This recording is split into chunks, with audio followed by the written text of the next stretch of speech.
जय हिंद, जय भारत, जय जोहार, जय छत्तीसगढ़। मैं अमित कुमार और आप सभी का स्वागत है टीजीबी मीडिया में।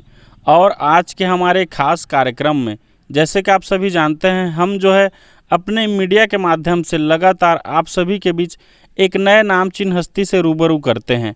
और उसी के बीच आज हम आए हुए थे जिला जसपुर के जो है कुनकुरी विधानसभा क्षेत्र में हम हैं। तपकरा जो ग्राम पंचायत है उसके समीप ग्राम है भगोरा। भगोरा ग्राम में है और आप सभी को जान के आश्चर्य लगेगा, यहाँ के जो है वरिष्ठ आदिवासी नेता और काफ़ी लोकप्रिय नेता और पूर्व सांसद हमारे बीच हैं। मैं इनका नाम जिक्र करना चाहूँगा, नंद कुमार साय जी। स्वागत भी करेंगे सर का, और हाल ही में सर का जो है जन्मदिन भी आने वाला है, तो स्वागत भी है सर आपका और जन्मदिन की बधाई भी हो आपको। धन्यवाद। मैं अपने नाम के साथ आजकल डॉक्टर लिखता हूँ। अरे वाह भाई। हाँ, उसका पीछे कारण ये है जी जी। कि दो बड़े विश्वविद्यालय, अभिषेक प्रताप सिंह विश्वविद्यालय रीवा, जी सर, राष्ट्रीय अनुसूचित जनजाति इंदिरा गांधी विश्वविद्यालय अमरकंटक, इन दोनों ने डीलिट की उपाधि दिया है। इस कारण से उन्होंने ही कहा है कि अब आपके नाम के आगे डॉक्टर लिखना है। तब से हम डॉक्टर लिख रहे हैं। और आपने प्रश्न क्या किया था? मेरा पहला यही सवाल रहेगा सर, आपका प्रारंभिक जीवन जो है वो जीवन सफ़र आपका जानना चाहेंगे, वो कैसा रहा? देखिए, मेरा जन्म वहीं हुआ जहाँ हम हैं। जी सर। मेरी माँ का नाम था क्या तो मैं भूल जा रहा, पिताजी का नाम था स्वर्गीय श्री लिखन साय, और माँ का नाम पैसे ही ध्यान से उतर रहा है, अपने ही रूपिणी देवी। अच्छा, रूपिणी देवी।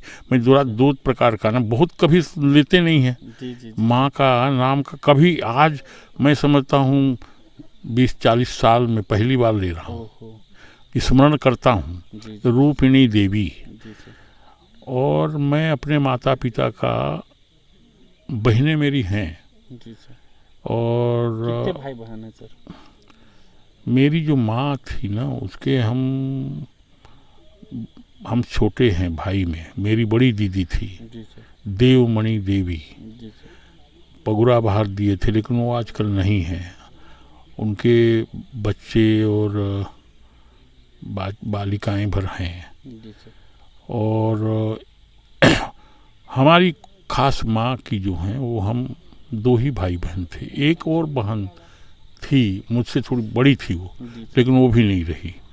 लेकिन 3 कह लीजिए माँ का, और उनमें लड़कों में मैं अकेला हूँ। जब हमारी माँ चली गई, मैं बहुत छोटा था, जब प्राइमरी स्कूल शुरू किया था उसी समय मेरी माँ चली गई। और उसके बाद माँ का संस्मरण हमारे जीवन में बहुत बड़ा है। हम अपने गांव यहाँ से करीब 3 किलोमीटर प्राइमरी स्कूल में पढ़ने जाते थे। अच्छा, स्कूल कौन सा गांव में था? यही गांव में है। अच्छा। लेकिन बड़ा गांव है ना, मैंने बताया। 3 किलोमीटर एक गुड़ी घर टूटा हुआ था, आधा टूटा हुआ आधा, और उसी में हम लोग प्राइमरी स्कूल पढ़े हैं। हाँ, 3 किलोमीटर का मतलब है पूरा जंगल में ही था। और बड़ा रोचक है जाने आने का पीछे हमारा प्राइमरी स्कूल, क्योंकि माँ बाद में चली गई, लेकिन मैं शुरू जब किया तो माँ थी यहाँ। हाँ, और हम लोग जब पढ़ने जाते थे तो एक हमारे चचेरा भाई था और एक मामा रिश्ते में थे, और वो बड़े थे। वो 2री या 3री क्लास में पढ़ रहे थे, हम लोग एकदम प्राइमरी में शुरू कर रहे थे। जी सर। लेकिन वो बड़े जो थे 3rd क्लास में ही थे, शायद 3री में। वो थोड़ा पढ़ाई में कोढ़िया टाइप के थे, लेकिन वो 3री पढ़ रहे थे। तो हम लोग जब चलते जाते थे तो बोलते थे, अरे आप कहाँ स्कूल जाओगे, मैं तो आप लोगों को बढ़िया पढ़ा दूंगा। जी सर। ऐसा करके घर से तो जाते थे और वो जंगल में छुप जाते थे। और वहीं छुपे रहते थे, और वो जंगल था, उसके बीच बीच में अच्छा चट्टान पहाड़ अभी भी है। जी जी। तो वहीं बैठे रहते थे वो, और बोलते थे, अगल बगल में गन्ने की खेती थी, तो बोले अरे क्या करें, कैसे करें, कुछ तो खाना चाहिए, तो गन्ना तोड़ के ले आओ। जी। तो जंगल में था तो हम लोग मैं ही जाता था विशेषकर तोड़ने के लिए, और तोड़ करके 4-5-7 ठो ले आते थे यार, वहीं बैठ करके गन्ना चूसते रहते थे। एक बार तो गन्ने का मालिक आ गया था, मैं अंदर था, तो कुछ हलचल हुआ, तो वो अकेले भी बात करता था। अच्छा, हाँ, गन्ने का मालिक। हाँ, मालिक। अच्छा, टुइल समरथ कहते थे उसका नाम। Tulle twill, tulle. हाँ, समरथ अच्छा। उसका नाम था। तो देखा वो अकेले भी बात कर रहा था। अरे अभी क्या, तो यहाँ कोई हल्ला हुआ, कोई गन्ना तोड़ रहा है जैसा, अब नहीं सुनाई दे रहा है। मैं बोला आज तो पिटाई से हम बच नहीं पाएंगे, आप पकड़ लिया तो कहीं। चुपचाप हो गए हम। तो फिर बोला नहीं, कोई पक्षी उक्षी बोला होगा, आदमी तो नहीं है। अपने से बोलता है। कहाँ, अपने से बोल रहा है, कोई पक्षी उक्षी होगा। ऐसा करके घूम के चला गया। तो गन्ना लेके आए, वहाँ सब लोग चूस रहे थे, और उसके बाद में ऐसी करते करते में माने सांझ हो जाता था ऐसी टाइम का। फिर हम लोग चले जाते थे। तो हमारे जो माँ बाप थे वो समझते थे कि बच्चा तो पढ़ने गया था, आया है। लेकिन उस समय शिक्षक लोग जो बच्चे नहीं जाते थे पढ़ने के लिए, उसके घर में आते थे, क्या कारण है, सही, क्यों नहीं आया। तो 1 दिन 2 दिन के बाद शिक्षक लोग आ गए। हम लोग जंगल छुपे हुए थे, और छुपने के बाद शिक्षक लोग पहले पहुंच गए, जी सर, और हम लोग बाद में आए। तो मेरी माँ बोली गुरुजी लोग हमें बीमारी को समझ गए हैं, और कल से इसका इलाज हम कर देंगे, इसलिए आप लोगों को चिंता करने की ज़रूरत नहीं है। तो दूसरे दिन जब पढ़ाई के लिए हम लोग निकले, मैंने तैयार वार होकर के, तो माँ भी तैयार हो गई। तो मैं पूछने लगा, माँ आप कहाँ जा रही हैं? आज मुझे स्कूल थोड़ा देखने जाना है। तो आप चलोगी साथ में? बोले मुझे पैदल चलने में कोई दिक्कत नहीं है। बोली हाँ। वो चली साथ में और स्कूल तक छोड़ के आई। और जो हमारे शिक्षक थे, कोई तिवारी या वाजपेयी पंडित जी थे, जी सर, हाँ।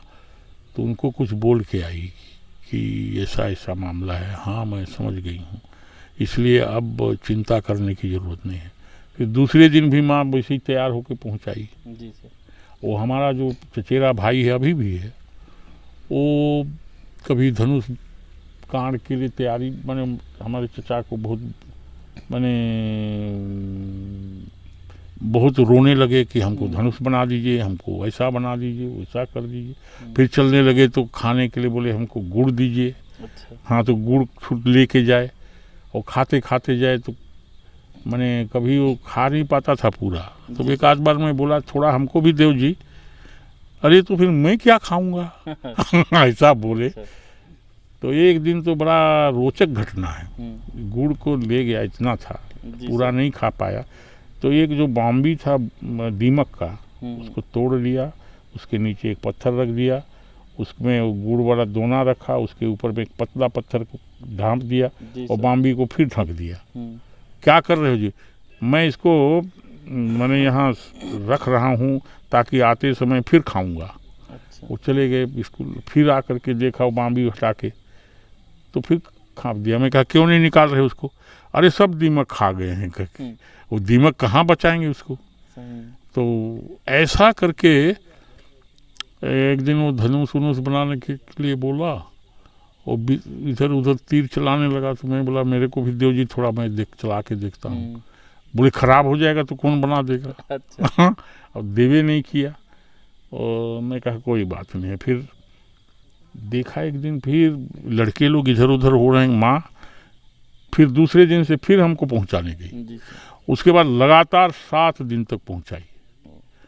माँ नहीं है, लेकिन हम कुछ एजुकेशन जो ले पाए, उसका जन्म तो उनका ही दिया हुआ है, लेकिन माँ ही हमको, कहीं बाबूजी गांव के पटेल थे, उनको तो समय ही नहीं था, लेकिन माँ के कारण मैं स्कूल गया और पढ़ा।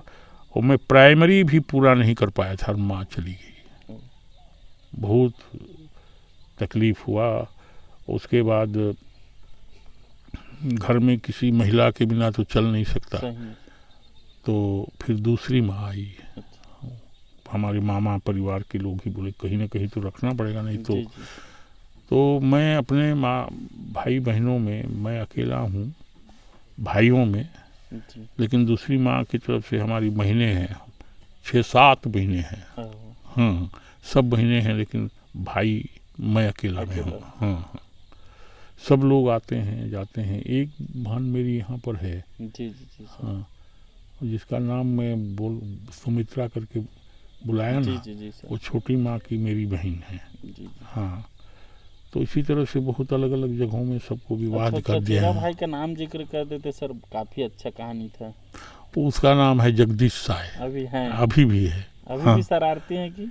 नहीं, अब तो अलग अलग घर हो गया है, वो अच्छा। खेती बाड़ी देख रहा है, लेकिन पढ़ाई नहीं कर पाया ना। अच्छा। हाँ, वो पढ़ाई आजकल वो ये मेरी बहन है। जी, जी, जी, हाँ, सर। सुमित्रा जिसको बोला छोटी माँ की तरफ से, वो बहुत पछताता है कि मैं नहीं पढ़ पाया। वो प्राइमरी भी क्लियर नहीं किया ना, उसके बाद बेचारा कहाँ पढ़ पाएगा। तो हम देखिए वहाँ पढ़े, प्राइमरी ठीक किए। हमारे मामा का, हमारे नाना नानी का बहुत बड़ा, नाना तो नहीं थे, नानी जी थी, जी, सर। और मैं संस्कृत पर मेरा कमांड है। और बहुत सारे लोग बोलते हैं आप इस जंगल में रह करके संस्कृत कहाँ से सीख ली। सही सर। हाँ, एक बहुत बड़ा प्रश्न है। हम्म, तो मेरी माँ जब चली गई तो मेरी नानी मुझको ले गई। काफी। हाँ, उस समय तो छोटी माँ भी नहीं आई थी, बहुत छोटा था, तो ले गई बहू अपने घर में। तो नाना के यहाँ, हमारे यहाँ नाना तो नहीं थे। नानी गांव कौन सा था सर? मुराडी बगल में है। अच्छा, मुराडी। हाँ हाँ, सिंगार घर और समृद्ध परिवार था। जी सर। हमारे मामा लोग 4 भाई थे, लेकिन 2 भाई तो पहले ही चले गए, छोटे और मझले वाले। जी सर। बड़े और संझले वाले थे वहाँ। जी, जी। और वहीं मैं रहता था। वहाँ पर हमारी नानी जो हैं और हमारा मामा लोग, जी, जी। उनको अतिथियों का, साधु संतों का आवा भगत करने का एक बहुत बड़ा रुचि था, और एक तरह से हॉबी थी उनका कि हमारे घर में आए। अतिथि देवो भव जो हाँ बोलते हाँ हैं। हाँ, उसी टाइप का, और ख़ासकर साधु संतों के लिए। तो हमारी नानी क्या करती थी, बहुत जैसे मोहन भोग और क्या क्या नाम से जो अच्छा चावल होता था, सुगंधित हनुमान भोग, जी सर। हाँ, और क्या क्या चावल बढ़िया उनका चावल बना करके वो रखती थी। जी सर। और सब्जी वगैरह खुद अच्छा लगाते थे, दाल वगैरह बहुत हाई क्वालिटी का वो सब रखते थे। जी सर। तो खाने के नाम पर जो घुमक्कड़ साधु संत टाइप के होते थे, रात को आके वहीं रुकते थे। तो नहीं, हाँ, चलो तो बड़े बड़े माने पीतल का बर्तन रहता था हमारे नानी के यहाँ, मामा के यहाँ, तो उसी में वो स्वयं वो लोग खाना बनाते थे। जी सर। और एक नंबर का वो साधु घुमक्कड़ खाना बनाने में, बढ़िया दाल बनाए, घी देते थे, उससे बढ़िया छौंक लगाएं, जी सर। और घी अलग से भात में भी डाल के खाएं। हाँ, और सब्जी फर्स्ट क्लास, कभी फूल गोभी बनाएं, कभी आलू का बढ़िया बनाएं, कभी भाजी को बढ़िया बनाएं।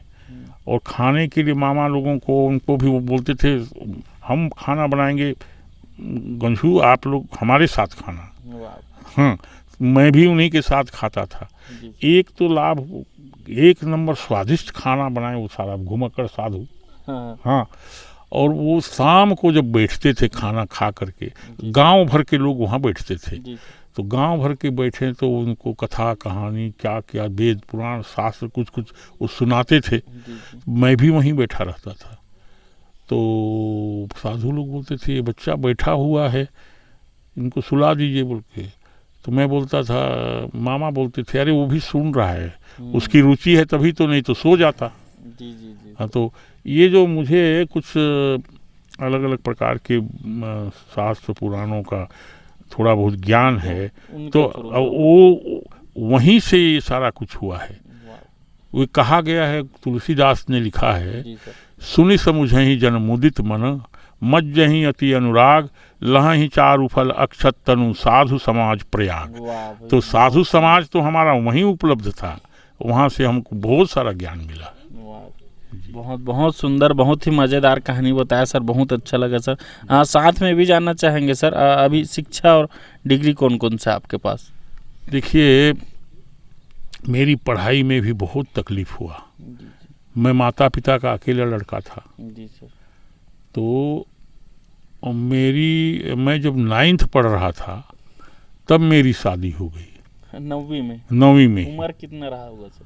उम्र उस समय ज़्यादा 14, से 15? हाँ वही होगा, 16 भी नहीं था, जी सर। बहुत छोटा था। और मेरी पत्नी पढ़ी लिखी नहीं है, अभी यहीं पर बैठी हैं। जी सर, उनका भी एक क्लिप बना देंगे सर। हाँ, तो शादी तो हो गई, तो मैं सोचता था कि उनको बताया अभी हमारा ये गांव है, फिर गांव में अलग जगहों में और भी खेती है, फिर उधर तराई टोला में खेती है, फिर गोलियागढ़ में खेती है, और बहुत जगह हमारा खेत है। पहले संपन्न थे सर आप? हाँ, बहुत। कुछ कुछ हम खरीदे हैं, लेकिन बहुत सारा जगह का पुराना ही है सब। मतलब गौटिया परिवार के? हाँ हाँ हाँ, पटेल है ना गांव के। अच्छा। मैं भी पटेल हूँ अभी। वाह। तो ये जो हमारा हुआ ये सब मामला, जी सर। तो हम ये सोचते थे कि भाई अगर हम पढ़ेंगे नहीं तो देश दुनिया को हम क्या समझेंगे। मैंने मिसेस को बोला कि आप ऐसा करो, आप तो पढ़िए, आप कहाँ पढ़ाएंगे आपको, तो मुझे पढ़ना है, तो आप थोड़ा खेत बाड़ी को देखना। तो ये पूरा जगह 5-7 लोग हमारे काम करने के लिए जैसे अभी हैं वैसे ही रहते थे अभी भी, और पूरा काम देखती थी। और हम सवेरे हल चलाते थे खेत में, खुद भी 4-5 लोगों के साथ 5-7 ठो हल चलता था, मैं भी चलाता था। और वही 11 बजे आसपास, 10 बजे आसपास मैं खोल देता था, और नहा धो करके बासी खा करके, और फिर मामा के यहाँ एक साइकिल थी, उस ज़माने में कहाँ साइकिल, लेकिन एक ठो था उनके पास, कहाँ से खरीदे थे, उसको बना करके उसी में मैं जाता था। और उसमें भी एक दिन बनाते थे और 4 दिन नहीं, एक दिन जाता था और 4 दिन फिर बनाना पड़ता था। हाँ, बहुत बने धीरे से उसमें मैं कहा थोड़ा तो रिलीफ मिल जाता था पैदल जाने के बजाय। और 16-17 किलोमीटर कहाँ पैदल जा जाए, तब करा जाता था पढ़ने के लिए।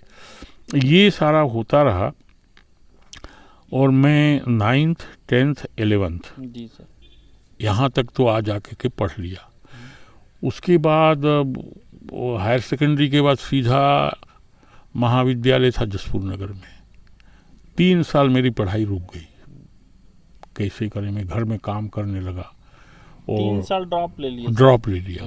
कोई नहीं था ना, बाबूजी की तबीयत थोड़ा दिमागी खराब हो गया, तो घर से रिश्तेदारों में कहाँ कहाँ घूमने लगे, घर कौन देखेगा, सारा काम रुक जाएगा।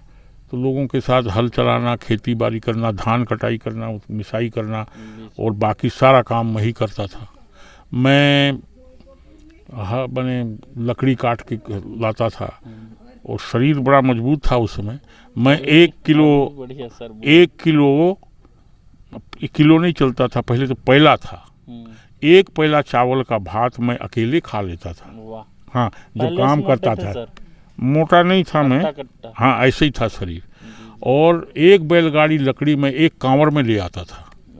हाँ, कितना बड़ा भांगड़ा, जैसे कभी बहुत तेज बारिश आती थी तो हमारे खेतों का मेड़ को तोड़ देती थी। तो लोग भी नहीं मिलते थे उस समय, तो बड़ा बड़ा गणवा रहता था, उसी में माटी धो करके उस बांध को बनाने में भी मैं, कोई नहीं मिलता था तो एक दिन ज़्यादा से ज़्यादा 2 दिन में पूरा बड़ा मेड़ बना देता था। हाँ, अकेले ही। तो मैं उनको बोला कि मुझको पढ़ना पड़ेगा, नहीं तो कहाँ हम लोग देश दुनिया को जानेंगे। आप नहीं पढ़ी हैं तो पूरा खेती बाड़ी, पूरा गांव का यहाँ, और पूरा एकदम सब का कमान ले करके सब खेती बाड़ी खुद दिखती थी। और मैं हायर सेकेंडरी के बाद 3 साल ड्रॉप हो गया। तो एक अच्छे प्रिंसिपल थे, क्या तो नाम था उनका, तो 3 साल के बाद 1 साल में इंटरमीडिएट, मैंने 12वीं कक्षा सारे हायर सेकेंडरी में खुला, तो हम तो गांव में रहते थे यहीं पर, कोई पता नहीं चला। तो हमारे प्रिंसिपल साहब ने कहाँ से जो मैंने 11वीं के बाद जो घर में पड़े हुए थे उनको खोज करके जी सर स्कूल में बुलाया, और 6 या 7 जने थे, वही लोग मिले उनको और उनको पढ़ाने लगे। कोई जुलाई महीने में, कोई अगस्त में, कोई सितंबर में, कब महीना में। तो मेरा नाम हमारे प्रिंसिपल साहब भी भूल गए। तो बाद में 31 दिसंबर को उनको कहाँ से कैसे पता लगा, अरे वो नंद कुमार साहब ही तो मैंने 11वीं के बाद घर में पढ़ा है, उसको हम लोग भूल गए। तो एक फौदा राम चपरासी था, फौदा। तो फौदा राम को बोले यार तुम साइकिल में जाओ तो नंद कुमार साहब को देखो वो घर में है क्या, कि कोई क्या करता है। तो मैं हल चला करके नहा धो करके बैलों को, अपने 3-4 कमियां लोगों के साथ आ रहा था, बैलों को बांध करके पुआल दे रहे थे वो लोग। तो उसी समय घर में पहुंचा फौदा राम यहीं पर। जी सर। हाँ। बोले कैसे फौदा राम? अरे वो यहीं के बोली में बोला तो कि पता नहीं चल इसका क्या बात ला, कि वो 12वीं कक्षा इंटरमीडिएट कहते हैं वो कक्षा खुली से, और 6-7 जन कहाँ के, वो एक ठो धौरा साँड़ के, एक ठो गोलीडीह के, और एक ठो उधर जबला के, कहाँ कर पढ़त हैं। तो आज प्रिंसिपल साहब कहीं कि अरे वो नंद कुमार साहब ही तो पढ़े नहीं गई से, बोला देख तो करके मोला भेजी से। तो मैं कहने ना कभी खुली सलमों के का नहीं बताए, तो भूले तो गेंद तोर नाम ला, तो कहाँ से बताते। तो का कहीं है मैंने प्रिंसिपल साहब बोले हाँ हलो के काल ले आही के कन बता देवे कहीं। मैं टीसी भी नहीं लिया था। तो ठीक है मैं काल ले जाऊँ। तो दूसरे दिन मैं मिसेज को बोला कि वो स्कूल में का खुली से तो मैं जात हूँ, तो तुम्हें खेती बाड़ी घर द्वार तोड़ जिम्माए। हाँ। तो फिर मैं गया सवेरे 1 जनवरी को, जैसे मेरा जन्मदिन भी 1 जनवरी है। हाँ। और उसी दिन मैं घर पहुंचा वहाँ स्कूल। तो बोले प्रिंसिपल साहब अरे साई जी तुमको मालूम नहीं पड़ा क्या ये स्कूल खुला? का पता चलेगा सर, मैं तो घर में सवेरे हल चलाता हूँ, दूसरे दिन कमियां लोगों के साथ कुछ और खेती का काम करते रहता हूँ, मालूम नहीं पड़ा। तो वो जितने हमको पढ़ाने वाले लोग थे वो सब लेक्चरार लोग भी थे, सबको उन्होंने बुलाया। अरे यार लेट तो हो गया है, लेकिन नंद कुमार साहब का एडमिशन ले लेते तो अच्छा था। बोले नहीं सर ले लीजिए, लड़का पढ़ लेगा। ठीक ठाक थे सर। हाँ। तो 1 जनवरी को हमारा एडमिशन हुआ। हाँ, जन्मदिन के दिन। तो मैं फिर मिसेस को बोला देखो रे मैं पढ़ने के लिए गया, वो एडमिशन हो गया है, तो मुझे काहे कि जनवरी है, फरवरी मार्च आसपास में परीक्षा हो जाएगा, समय नहीं है, तो मैं वहीं डेरा डाल के पढ़ूंगा। तो आप जब इधर खेत का काम खेती देखो। ये बहुत रुचि से बोली नहीं आप ज़रूर पढ़िए, मैं सब संभाल लूँगी। हाँ। तो मैं उस दिन सोचा अगर पढ़ी लिखी कोई औरत होती तो शायद मैं पढ़ ही नहीं पाता। हाँ। ये तो पढ़ी लिखी नहीं है तो भी कह रही है कि नहीं आपको पढ़ना है। मैं भगवान को बोला कि अच्छा मिसेज दे दिए आप। तो मैं अपना डेरा डंडा ले करके, एक विश्वनाथ पात्र करके था तो वो भी पढ़ता था, मैं कह चचा वहीं डेरा करते हैं, वहीं पढ़ेंगे तब कराएंगे। गोसाई के घर में डेरा उरा लगाए, और वो चचा के रिश्ते में थे, वो भी पढ़ रहे थे। और वहीं मैं कब डेरा किया हूँ, जनवरी में। और वहीं भोजन बनाते थे, खाते थे, और रोज आवाजाही पढ़ाई में प्रिंसिपल साहब का बड़ा योगदान था। और देखिए जनवरी फरवरी पढ़े, मार्च में परीक्षा हो गई। मार्च में परीक्षा दिए और घर आ गए, फिर काम में लग गए। अप्रैल में ही रिजल्ट निकल गया, 1 महीने में। तो मैं सब लोगों का पूछा, सबको कैसे तो रिजल्ट कैसे, हमन तो पास हो गए। कौन सा डिवीज़न में? डिवीज़न तो 3rd डिवीज़न है, लेकिन बढ़िया पास हो गए। हाँ। तो मैं 3rd डिवीज़न में नाम, वो 2-3 ठो अखबारों को खोजा, कहीं दिखता ही नहीं। तो मेरे को लगा कि मेरा रिजल्ट तो ख़राब हो गया। मैं बड़ा दुखी हो गया। एक दिन तो मेरे को भोजन करने की भी इच्छा नहीं हुई, तो बड़ा दुखी हुआ। अच्छा, उस टाइम पता कैसे चलता था सर रिजल्ट? वो तो ऑनलाइन आ गया। नहीं, वो अखबारों में छपता था रोल नंबर। अच्छा, पहले। हाँ, रोल नंबर छपता था, वाह। नाम तो नहीं छापते थे, रोल नंबर। हाँ, जी सर। तो फिर वो प्रिंसिपल साहब बोले, यार ये लड़का तो आता ही नहीं है, बड़ा मुश्किल है। सब लोग अपना टीसी उसी ले गए, पढ़ेगा कि नहीं पढ़ेगा। फिर वो फौदाराम को भेजे, जाओ तो देखो कहाँ है।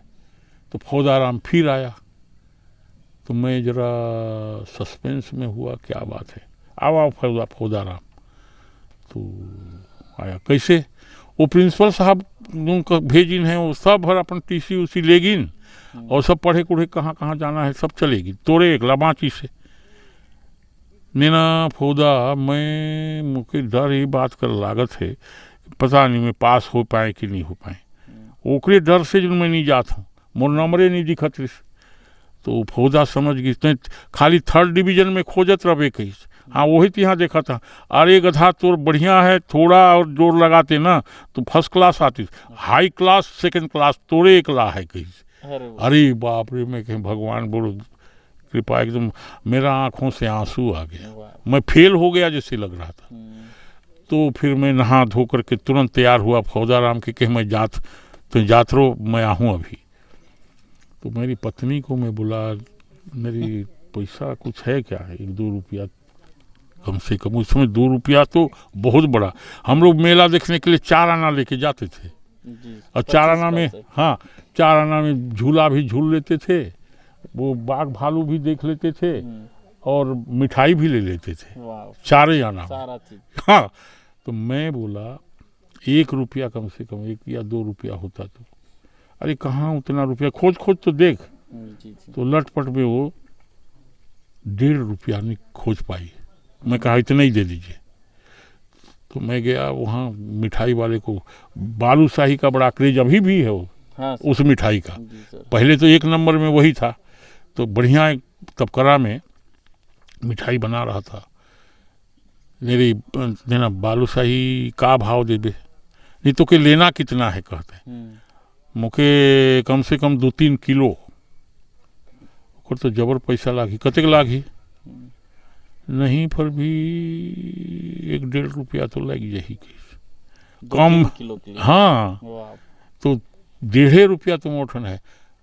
चल तो के मैं 3 किलो तो बनत है, लेकिन 3.5 किलो में कहीं 4 किलो दे देना, 4 किलो दे दूँ, 1.5 रुपया दे दिए। उसके बढ़िया पैकिंग कर दिया। मैं प्रिंसिपल साहब के यहाँ जा कर के गया। अरे कहाँ तुम बहुत लेट कर रहे हो नंद कुमार? बोले, सर मैं भ्रम में था कि मेरा रिजल्ट है कि नहीं ठीक। अरे तुम्हारा सबसे अच्छा रिजल्ट तो है पूरा स्कूल में। हाँ, पूरे स्कूल में, और वो उस 12वीं कक्षा इंटरमीडिएट में। ओह, बड़ा खुश हुआ। तो कि कितना इतना बोझा क्या लेके आए हो? बोले कुछ नहीं है सर, एक छोटा सा है, सबका मुंह मीठा हो जाए। मैं आखिरी में भी पढ़ने आया और बढ़िया रिजल्ट आप लोग दिलवा दिए हैं। तो खुलवाए वो एक लेक्चरर को, खोलो तो जी क्या है। तो देखे तो इतना सारा 4 किलो बालूशाही, 1 तो मिठाई सर मेरे को खिला दिए। बहुत बधाई, तुमने स्कूल का नाम ऊंचा कर दिया। उसके बाद सारा स्कूल भर में वो 4 किलो बटाई हो गई। तो ये तो मैं पढ़ाई का मेरा दूसरा ट्रिप फिर खड़ा हुआ। उसके बाद मैंने अपनी मिसेस को कहा कि पढ़ने के लिए अब हमको और जाना है आगे, घर वर को आप ही को देखना है। उसके बाद NES महाविद्यालय जसपुर में था, और 1-8 साल या 2 साल पहले ही खुला था, उसमें मैं पढ़ने गया। मेरा विषय था, मेरे को जीवन में बहुत बड़ा नुकसान हो गया। मेरे को हायर सेकेंडरी में इधर में उधर में अंग्रेजी पढ़ने नहीं दिया गया। उसका कारण ये था, उस समय अंग्रेजी हटाओ चलता था। मैं बोला क्यों अंग्रेजी, कोई भाषा से क्या विरोध किसी को, मैं पढ़ना चाहता हूँ। तो मिडिल में भी बोले कि कोई टीचर नहीं है, अगर तुम विषय ले लोगे तो कैसे पास होगे। सही। अंग्रेजी नहीं पढ़ने दिया, मैं हिंदी, संस्कृत और राजनीतिक विज्ञान, पॉलिटिकल साइंस, ये 3 विषय लिया। मैं तीनों लिटरेचर पढ़ना चाहता था, लेकिन नहीं मिला तो क्या करें, वहाँ तीनों लिटरेचर पढ़ करके फिर मैं ग्रेजुएट हो गया। और पोस्ट ग्रेजुएशन मैं संस्कृत में करना चाहता था, अच्छा। लेकिन उसके लिए भी कोई टीचर नहीं। फिर इसमें पॉलिटिकल साइंस में मैं पोस्ट ग्रेजुएट हुआ। हाँ, और ये पढ़ाई करने के बाद और मेरा एक तरह से शिक्षा पूर्ण हो गया। उस समय फिर मैं पहली बार, हालांकि मेरी रुचि कोई सर्विस में जाने की नहीं थी, लेकिन फिर भी उस समय गांव में बड़ा नौकरी उकरी के खिलाफ वातावरण था पहले तो खुद कमाओ खुद खाओ। हाँ, तो मैं बिना कोई परीक्षा दिए हुए, मैंने सीओ का, ये जो ट्राइबल विभाग में होता है सर्कल ऑर्गेनाइजर, सीओ, उसमें मेरी नियुक्ति पत्र आ गई डायरेक्ट, कोई परीक्षा कुछ नहीं। उस समय तो लोग मिलते ही नहीं थे, सही। तो पकड़ के ले जाते थे, बोलते। हाँ, तो मेरे दादाजी थे घर में, तो मैं बाबूजी को बोला एक तो नौकरी आया है बाबूजी, क्या करें कैसे करें। अरे हम सब निर्णय नहीं ले सकते, ये तुम्हारे दादाजी बताएंगे। हम लोग उस समय बाबूजी दादाजी के आगे बैठते थोड़ी थे, खड़े रहते थे। सही बात। हाँ, बैठ ही नहीं सकते थे। सही, एकदम सही। हाँ, तो मैं बाबूजी को बोला तुम्हारे दादा से बात करो, पढ़े ना लिखे कुछ नहीं हो। और उस समय एक कहावत चलती थी, उत्तम खेती मध्यम बान, अधम नौकरी भीख न दान। वाह, उसका मतलब सर इसका? हाँ, उत्तम खेती, सबसे अच्छा धंधा जो है खेती है, उत्तम कृषि, उत्तम खेती, मध्यम बान, बान माने व्यापार, अच्छा, बिजनेस जो है वो मध्यम है। उत्तम खेती मध्यम बान, अधम नौकरी, नौकरी सबसे नीच और कमीनापन, सबसे गंदा काम अगर कोई है तो नौकरी है। अधम बोलो, हाँ, अधम नौकरी भीख नादान, और भीख तो एकदम और गया बीता है, भीख नहीं मांगना चाहिए। तो इसी बात को सब लोग जानते थे। तो मैं डरते डरते दादाजी के पीछे तरफ खड़ा हुआ। का है रे नंदू, कोनो कहना है का बात है? दादाजी एक तो नौकरी आई से है मोर, का नौकरी है? सीओ। का है ही वहाँ कचरे का है, वो सारा हिसाब बताया, मैं ये मिलेगा वो करेगा। ये नौकरी तो ठीक नहीं है जी, बोले, खट तोड़ दिए। तो जो लोग कागज लेके आए थे दूसरे दिन आए, कहाँ ज्वाइन करोगे आप? नहीं, हमारे परिवार में सहमति नहीं है, छोड़ दिए। फिर मैं सोचा एक बार थोड़ा और परीक्षा लिख के, भोपाल में परीक्षा देते थे, स्टेट पीएससी का एक परीक्षा दिया। रुचि ये थी कि कहाँ हैं हम, क्या कुछ कर सकते हैं, अंदाज तो लगे। बौद्धिक परीक्षण भी था। तो उस परीक्षा दिया, रिजल्ट आया स्टेट पीएससी का, नायब तहसीलदार में आ गया सिलेक्शन। हाँ, डायरेक्ट उसका भी लेकर के आए दादाजी के पास। मैं ही, मेरे पास आता था ना, बाबूजी को दे दिए। बाबूजी बोले कहाँ है? नौकरी आया है बाबू का, नंद कुमार का। कहाँ है? तहसीलदार। अरे तो मैं, कहाँ है बाबू? मैं बोला प्रणाम। अरे वो नौकरी आ गया है आपका तहसीलदार का। नायब भी नहीं बोल रहे थे, तहसीलदार। हाँ, तो मैं क्या बाबूजी क्या करना है? बोले तुम्हारे दादाजी फैसला करें। फिर? हाँ, फिर गया मैं दादाजी के पास, और एक तो नौकरी आया है दादा। कहाँ है? तहसीलदार। हाँ, नौकरी तो थोड़ा ठीक है, ये है, लेकिन नौकरी उकरी ठीक नहीं है यार, हम इतना खेती पर, हमारे बड़े पिताजी के 2 लड़के थे, दोनों नहीं रहे। अब एक खाली दीदी थी, उसको घर जमाई रखे, अभी भी हैं, लेकिन दीदी वगैरह नहीं है, उनके बच्चे लोग हैं। कोई तो नहीं है नंदू, तो खेती बाड़ी कौन देखेगा? एक छोटे का है, 1 ठो 2 ठो, कैसे करोगे? तहसीलदार है तो ठीक, लेकिन मेरे को तो पसंद नहीं है। मैं कहा आपको पसंद नहीं है तो मेरे को कहाँ से पसंद होगा? छोड़ दिए उसको। एक बार फिर मैं ट्राई किया परीक्षा देने का, एक बार और लिखता हूँ देखूं। लिखा, उसका रिजल्ट आया। उस समय तो धमाका ही हो गया, सबसे ऊपर वाला पोस्ट में आ गया, डिप्टी कलेक्टर। अरे वाह। तो मैं थोड़ा खुश भी हुआ, कुछ दिन कर लेंगे तो भी अच्छा रहेगा। तो फिर बाबूजी को बताया, अरे नंद कुमार बेटा, तुम काम तो खूब कर रहे हो, लेकिन तुम्हारे परिवार के दादा लोग कहेंगे तब ना, हम लोग निर्णय नहीं ले सकते। हमारे दादाजी पढ़े लिखे नहीं थे, लेकिन हमारे बाबूजी लोग भी उनके सामने बैठते नहीं थे, ऐसा सम्मान था। हाँ, तो हमको ही बोले, आप ही जाके पूछो, हम कहाँ बताएंगे उनको, जानते तो हो। बोले, मैं जा करके धीरे धीरे हिम्मत करके बोले, दादाजी एक ठो और नौकरी आया है, बढ़िया बढ़िया आया है। हाँ, क्या है? Deputy collector. अरे हाँ जी, नौकरी तो है, बड़ा है। तो और वो लोग बोले, एक पेपर में दिया नहीं था, इसमें एक पेपर मेरा छूट गया था। और जो लाए थे वो मैंने एडमिशन कार्ड, मैंने नौकरी का एडमिट करने का, वो बोले कि एक विषय जो छूटा हुआ है उसको विभाग वालों ने बोला है और सरकार ने कहा है कि उसका परीक्षा हम लोग कभी भी दिलवा देंगे, ज्वाइनिंग पर है करो। हाँ, उसका परीक्षा कभी भी हो जाएगा, कोई दिक्कत नहीं। तो फिर डरते मरते गया तो दादाजी के पास खड़ा रहा, क्या करना है दादाजी, आपको ही निर्णय लेना है। हाँ हाँ हाँ ठीक है। लेकिन उनके मन में भी नहीं था कि नौकरी वोकरी कहाँ करेगा करके, तो चुप हो गए वो। मैं दोबारा पूछ नहीं सकता था। फिर मैंने कम से कम आधा पौन घंटा खड़ा रहा, वो चुप थे, तो मैं फिर धीरे से लौट आया। बाबूजी पूछे कि क्या हुआ, कैसे कर, कुछ तो नहीं बोले। क्या करोगे, छोड़ो। फिर दोबारा आए वो लोग पूछने के लिए, क्या निर्णय किया, आप ज्वाइन कर रहे हो ना करके। बोले परिवार में अभी जवाब नहीं दिए हैं, कैसे करें, क्या करें। ऐसा करके ये नौकरी वाला मामला खत्म पूरा टोटल। तो फिर ऐसी खेती बाड़ी अपना काम वाम करते रहे और धीरे धीरे हमारा परिवार, हमारे उस इलाके के अध्यक्ष थे हमारे दादाजी, जनसंघ का।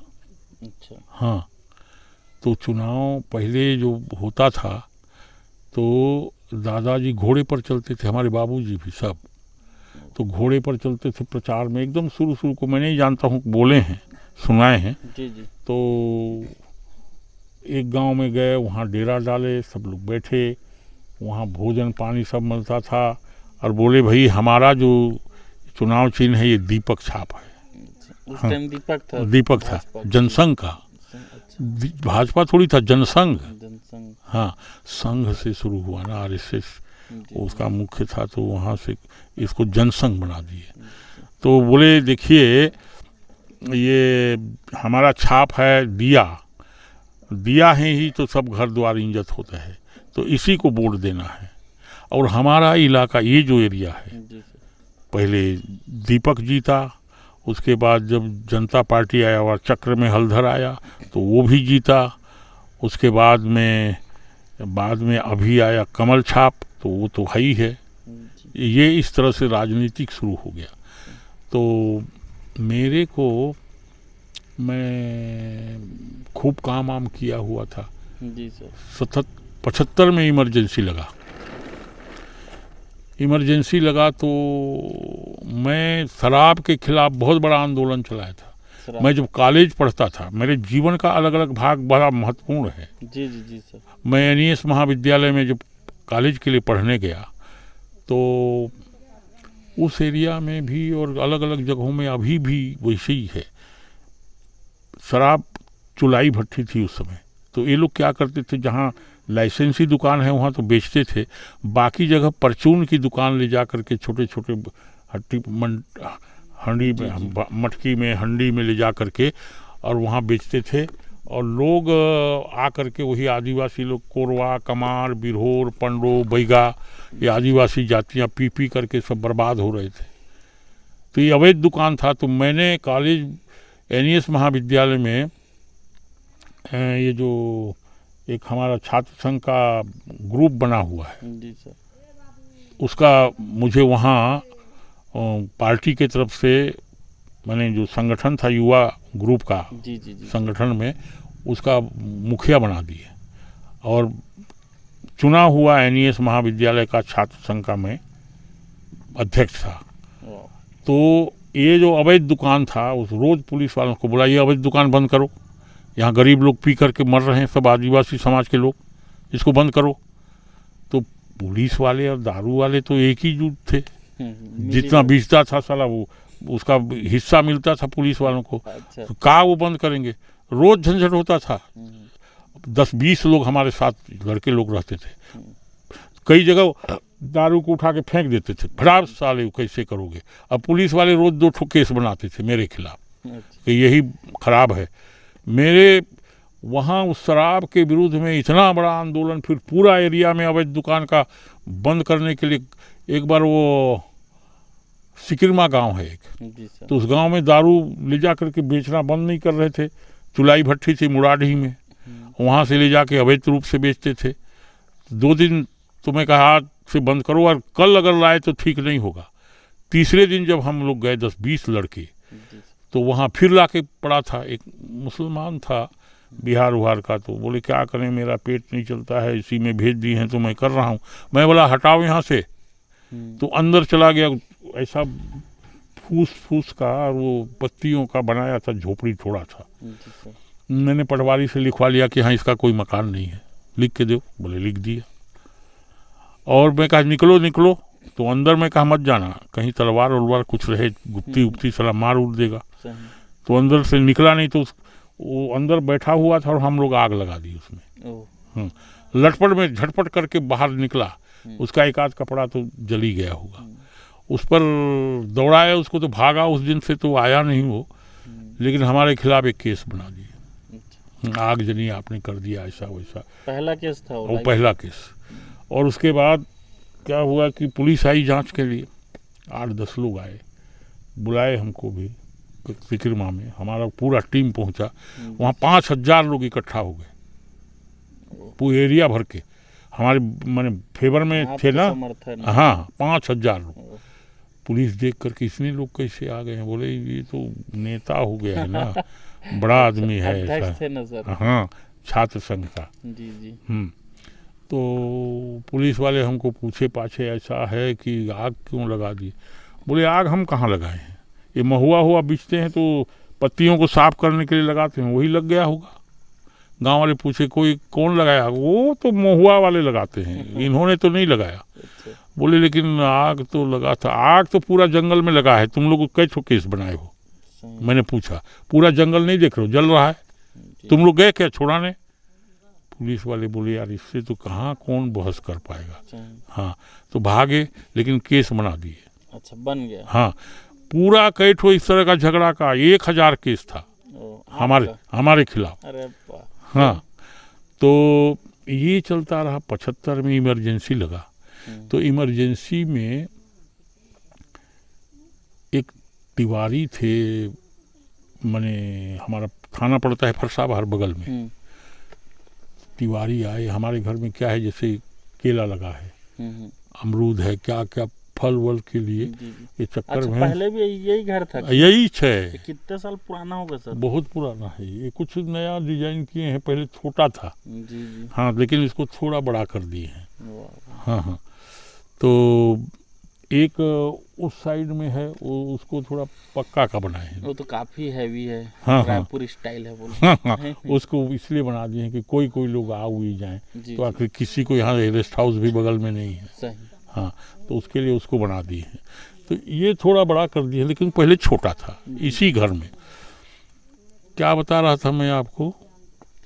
तो साथियों बहुत ही अच्छा सर्कस जो है, लगातार उनका कहानी सुन रहे हैं और बहुत ही अच्छा सर से जुड़ी जो है अनसुनी कहानी आप सभी को सुनने को मिलेगा। तो बने रहें और कार्यक्रम को आगे बढ़ाते हुए सर आए हुए थे। अभी आपको बतलाना चाहेंगे बाहर में बैठे थे, रात अंधेरा होने के कारण जो है अंदर में बैठे हुए हैं। सर का ये जो है ये पुराना घर है, काफ़ी पुराना है। अगर आप एक बार विजिट करेंगे तो बिल्कुल एक बार आइए, देखिए काफ़ी पुराना है। नीचे आप यकीन नहीं करेंगे, गोबर से लिपा हुआ है। आप विजुअल में देख सकते हैं, साइड में जो चल रहा है गोबर से, मतलब ऐसा पुराना घर मतलब काफ़ी दिन बाद देखने को मिला है ऐसा। तो आगे मैं आपको बता रहा था कि छात्र संघ का जब मैं अध्यक्ष हुआ, NES महाविद्यालय जसपुर नगर, और ठाकुरदास शर्मा एक प्रिंसिपल हुआ करते थे उस ज़माने में। ये NES महाविद्यालय जबलपुर वाले का कोई ग्रुप था, उन्होंने शुरू किया था। वहीं से मेरी हायर एजुकेशन जो कॉलेज का शिक्षा है वहीं जसपुर में शुरू हुआ। और मैं NES महाविद्यालय में छात्र संघ का अध्यक्ष भी निर्वाचित हुआ घोषित रूप में। अवैध शराब के खिलाफ बहुत बड़ा आंदोलन हम उस समय, दुकानें जो चलाते थे घर गांव-गांव में, घर घर में, और पीने वाला सारा आदिवासी समाज था, और पी करके पूरा परिवार बर्बाद हो गया, कई परिवार ख़त्म हो गए, नष्ट हो गए। उसको रोकने के लिए मैंने एक बहुत बड़ा अभियान चलाया। हमारे साथ 15-20 छात्र हुआ करते थे। एक बड़ा लड़ाई हुआ था सिकरमा में, जो मैं आपको बता रहा था। वहाँ अवैध दुकान ले जा करके रख देते थे। हम लोग रोज़ जाके बंद करते थे कि यहाँ दुकान का लाइसेंस है क्या आपको? नहीं है, तो फिर क्यों यहाँ बेच रहे हो? पुलिस वालों के साथ झगड़ा होता था और बहुत सारे केस हमारे खिलाफ इसी बात को लेकर के हो जाता था। अंत में मैंने बताया था लगभग 1000 केस हमारे खिलाफ रजिस्टर्ड हो गया।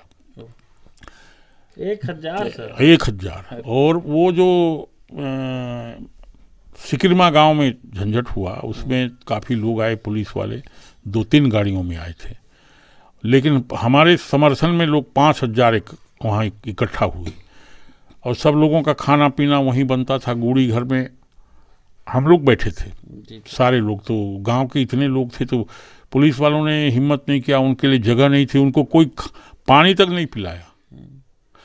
तो फिर वो जो भट्टी वाला जिसने शिकायत किया था, वो ला करके शायद उनको पानी वानी कुछ दिया, तो वो लोग उसको भी बोले यार यहाँ तो हमारा बहुत बड़ा बदनामी हो गया। बदनामी हुआ क्या हुआ, हम क्या करें, इनका तो पूरा समाज है, ये तो हम जान रहे हैं। भट्टी वाले ने भी बताया।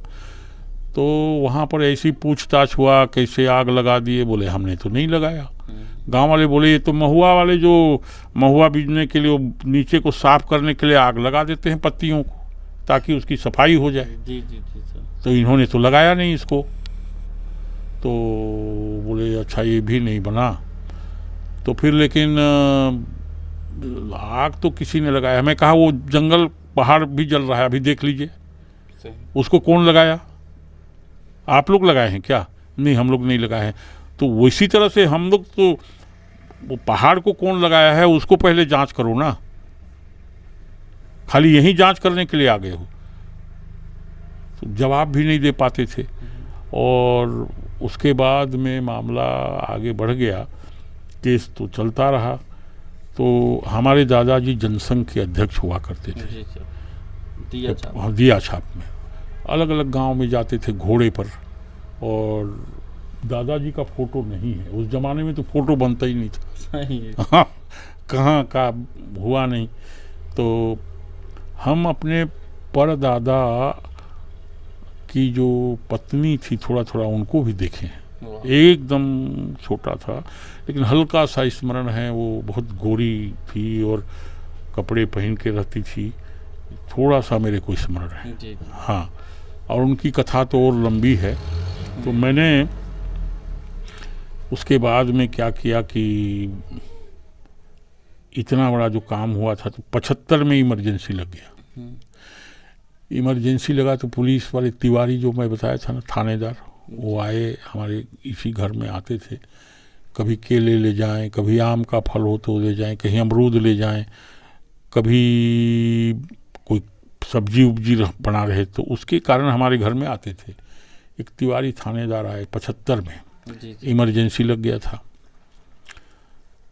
तो हमारे दादाजी को बोले, पटेल आप लोग जनसंघ के हैं, आपका जनसंघ है, लेकिन आपके खिलाफ कोई मामला नहीं है, लेकिन ये जो बाबू है ना नंद कुमार, इसके खिलाफ बहुत केस है, हजारों की संख्या में। तो पटेल कैसे करें, मैं बोला आप बताओ क्या करना है। नंद कुमार तो हमारा परिवार का उत्तराधिकारी तो वही है, वो तो है, लेकिन क्या करना है सो बताओ, इसको अगर यहाँ दिखता रहेगा तो हमको अरेस्ट करना पड़ेगा। अच्छा तो क्या करना चाहिए, बोले हमारे यहाँ दिखना भर नहीं चाहिए, उसके बाद हम लोग सब निपटा देंगे, मत दिखे यहाँ। तो दादाजी बोले यार ऐसा करो, तुम उधर माटी पहाड़ छर्रा उड़ीसा का सीमा उधर तुम चले जाओ। आपको बोल मेरे को बोले आप क्या करोगे कि थानेदार साहब बोल रहे हैं तो उसको मानना चाहिए। तो हम भूमिगत हो गए उधर 19 महीना। जो लोग जेल गए चले गए थे, हमारे देवकी महाराज कुनपुरी वाले और कहाँ कहाँ के हमारे कार्यकर्ता जो जनसंघ के थे, सब अरेस्ट कर लिए गए। हाँ, तो मैं उनके परिवार में रात को जाकर के किसी के यहाँ चावल दाल है कि नहीं, कोई बीमार तो नहीं हो गया, कोई दवाई की ज़रूरत नहीं है। 8-10 लोग लड़के हमारे साथ में थे। रात में हम लोग घूमते थे और दिन भर जंगल में गायब हो जाते थे। हाँ, रात भर कहाँ कहाँ क्या सेवा करना है। 19 महीना हम भूमिगत थे। हाँ, 19 महीना जब हम भूमिगत हो गए तो भूमिगत मतलब तड़ी पार सर, भूमिगत मतलब दिखना नहीं। अच्छा, अंडरग्राउंड हो जाना। अच्छा, अंडरग्राउंड। हाँ, भूमिगत तो हिंदी शब्द है, अंडरग्राउंड का मतलब वो अंग्रेजी शब्द है। जी, हाँ, तो पता नहीं चला, कहीं कहीं इधर उधर हुए। तो 75 में इमरजेंसी लग गया था तो हम लोग बाहर उधर हो गए और आपको जेपी आंदोलन शुरू हो गया इमरजेंसी के खिलाफ। उन्होंने बड़ी बड़ी सभाएं करना शुरू की। उसके बाद में 19 महीना 75 में इमरजेंसी लगा। 19 माह के बाद कौन सा सन लग रहा है? 75 में 19 माह मतलब 77 ही आ गया। 77 में सारे लोग जेल में थे। अटल बिहारी वाजपेयी, राजमाता सिंधिया, लाल कृष्ण आडवाणी, प्रमोद महाजन, इन सारे लोग अंदर थे। नहीं, प्रमोद महाजन तो पहले चले गए थे, गोली मार दिया उनका भाई ने। अच्छा। और उनके भाई को दूसरे ने किसी ने मारा, वो नहीं थे। बाकी सुषमा स्वराज वगैरह सब। तो हम भूमिगत थे, लोग जेल में थे। वहीं पर एक नई पार्टी बनी, वो जनता पार्टी। जनसंघ को खत्म कर दी और दूसरी सब पार्टियां मिल करके भारतीय जनता पार्टी, नहीं, जनता पार्टी। अच्छा, चक्र में हलधर था, ये पता नहीं आप लोग जानते हैं? नहीं, यहाँ पर कमल से जाने अभी बच्चे हैं सर। तो वो चक्र में हलधर छाप था। उसी चुनाव तो मैं इधर बड़ा प्रचार किया था, शराब के खिलाफ, उसके खिलाफ, अन्याय के खिलाफ, पुलिस के खिलाफ। मैं 32 मर्डर केस का इंक्वायरी किया हूँ, जिसमें 22 में पुलिस वाले दंडित हुए हैं। हाँ, तो बड़ा भारी क्रेज था हमारा। तो जैसे ही 75-77 में इमरजेंसी छूटा तो चक्र में हलधर वाला वो चुनाव चिन्ह पर जनता पार्टी बनी। तो जनता पार्टी बनी तो इधर से वो खोजने लगे कौन को लड़ाएं, कैसे करें, कैसा करें, क्या करें। तो ये चक्र में हलधर वाला में मैं भी प्रकट हुआ। तो था ही, हमारे दादा तो जनसंघी थे ही। बोले अरे ये लड़का सबसे अच्छा है, इतना केस फेस मुकदमा जो भी है, इसने अन्याय, शराब के खिलाफ, अन्याय और क्या क्या के खिलाफ बहुत लड़ा है। तो हम चक्र में हलधर में 77 में पहला चुनाव हमको टिकट मिल गई जनता पार्टी से, और उसी में हम खड़े हुए। और हम अच्छे लोक गायक भी हैं। हाँ, तो उस समय जब प्रचार में जाते थे तो हम गीत गाते रहते थे, एक डमकच, एक कर्मा, ये सब। तो लोग बोले आपका हम भाषण नहीं सुनेंगे, आपका खाली लोक गीत सुनेंगे। गाना गाइए। हाँ, गाना गाइए खल के। तो मैं कहा हाँ, गाना तो गाऊंगा मैं। फिर गाना गाता था तो बहुत अच्छा पसंद करते थे मैंने। तो मैं समझता हूँ वो गीत कैसा हो ये आपको भी जानना चाहिए, सुनना चाहिए। तो एक गीत मैं आपको बताता हूँ जी सर। जिसका राग जिसको कहते हैं डमकच। हाँ, जी जी। आजकल के लड़के तो यहाँ बच्चे लोग नहीं जानते हैं, पीढ़ी वाले, हम ही उसको संभाले हुए हैं। जी सर। तो एक स्वर सुनाता हूँ आपको डमकच का। जी सर। ओ के करे बांगेला में तो हरिहरा सुगा बोले के करे बांगेला में भांग, हरिहरा सुगा बोले के करे बांगेला में ने बोले भेंगराज, के करे बांगेला में ने बोले भेंगराज में ना बोले भेंगराज, राजा के बांगेला में तो हरिहरा सुगा बोले राजा के बांगेला में भांग, हरिहरा सुगा बोले रानी के बांगेला में ने बोले भेंगराज, रानी के बांगेला में ने बोले भेंगराज। ये डमकच हुआ। वाह भाई, बहुत बहुत सुंदर गाय सर। और एक दूसरा तर्ज आपको बताता हूँ जिसको कर्मा बोलते हैं। हाँ सर। कौन बने फूला कारी कोरिया फूल सजनी, कौन बने फूले कचनार, ऊ तो सजनी कौन बने फूले कचनार, रन बने फूला कारी कोरिया फूल सजनी, बीजू बने फूले कचनार, ऊ तो सजनी बीजू बने फूले कचनार।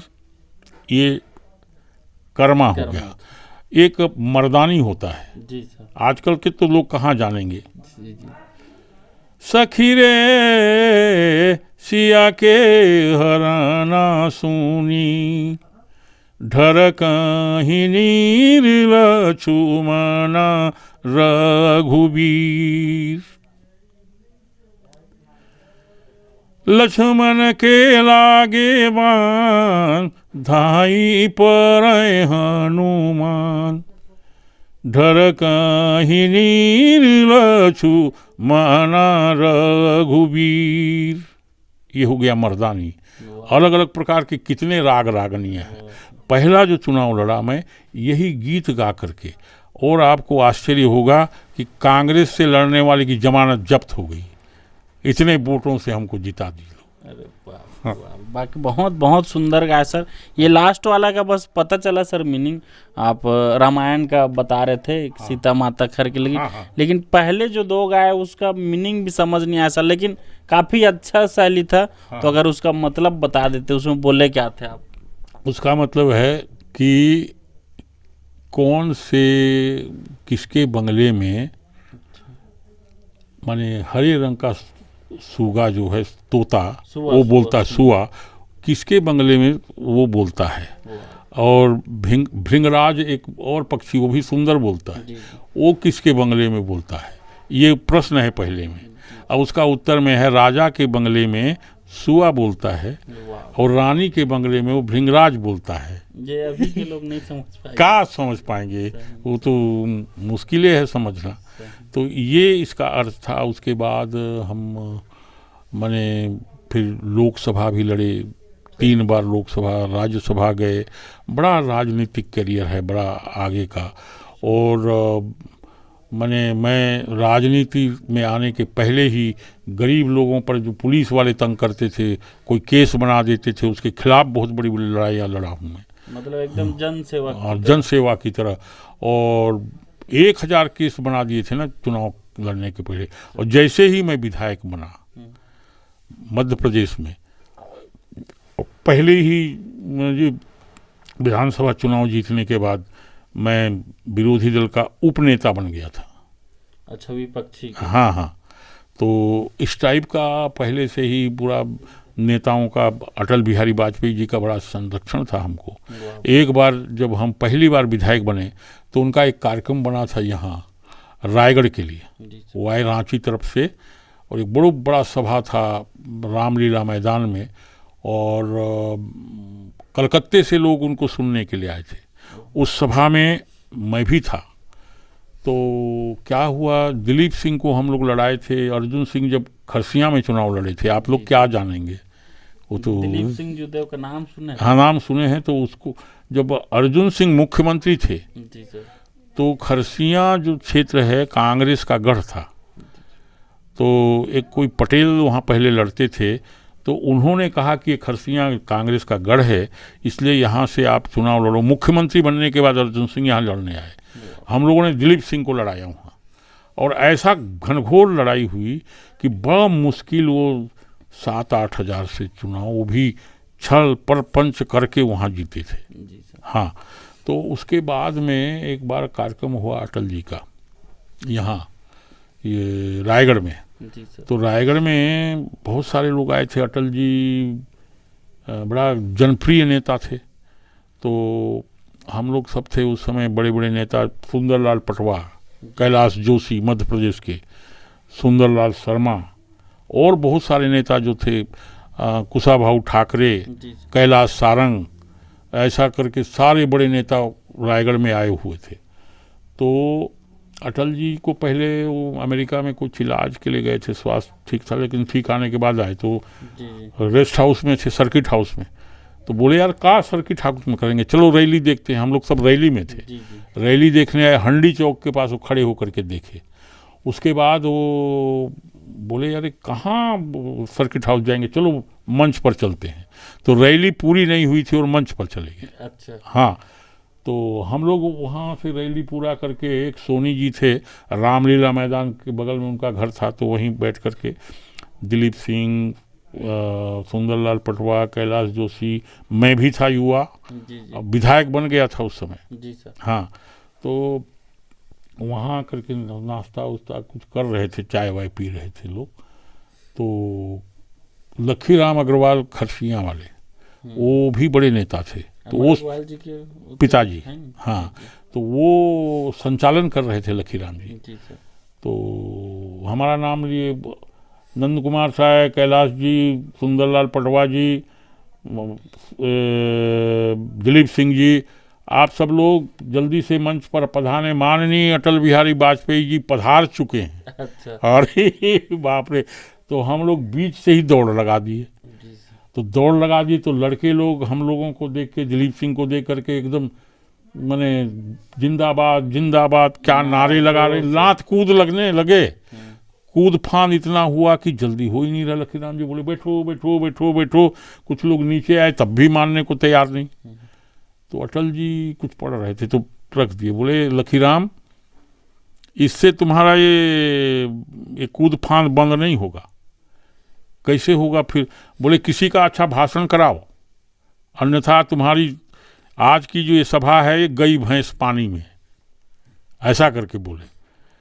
तो किसको बुलवाएं? अगर उसके बाद भी, फिर वो बोले उसके बाद भी अगर ये ठीक नहीं हुआ ना कूद फान, तो समझो आज का सभा खत्म। हाँ, तो बोले तो किसको बुलवाएं, क्या करें? तो मैं भाषण भी अच्छा देता था। तो बड़े बड़े नेता थे, लेकिन बड़े लोगों को शुरू में कैसे बुलवाएंगे? तो अंततो गत्वा अटल जी बोले मैं बोल रहा हूँ ना, 1 घंटा जैसा हो गया कूद फांद में, नहीं तो ये सभा हो जाएगी खत्म। तो लखीराम आओ ना देखा ना ताव देखा, और उन्होंने कहा मैं अब स्वागत भाषण के लिए मैंने भारतीय जनता पार्टी के जुझारू और सक्रिय विधायक, अद्वितीय वक्ता माननीय नंद कुमार साय जी को स्वागत भाषण के लिए आमंत्रित करता हूँ। वो कूद फांद में मेरा नाम बुलवा दिए। मैं मंच पर जाकर के एक लाइन में बोला, भाइयों और बहनों और नौजवान साथियों, आज हम सब लोगों का सौभाग्य है कि भारत माता के वरद पुत्र अद्वितीय वक्ता श्रीमान अटल बिहारी वाजपेयी जी को सुनने का अवसर मिलेगा। मैं सर्वप्रथम रायगढ़ के उत्तरी भाग को मंडित करने वाला पलगड़ा पर्वतमाला के आंगन में श्रीमान अटल बिहारी वाजपेयी जी का स्वागत और अभिनंदन करता हूँ। हाँ, इतना खाली, इससे भी पहले ही पूरा शून्य सपट हो गया। मैंने सुई गिरा देते तो टंग करता, इतना शांत हो गया। उसके बाद मैं सबका अलग अलग तरीके से स्वागत किया। मैं कहा रायगढ़ के उत्तरी भाग में बहने वाला क्या नदी है, फलाने नदी के इस कछार में कुशाभाऊ ठाकरे जी का अभिनंदन करता हूँ। सबका 8-10 लोग बड़े नेता थे, कोई नदी के नाम पर, कोई और नाम पर, कोई और विषय पर, सबका बढ़िया भाषण दिया।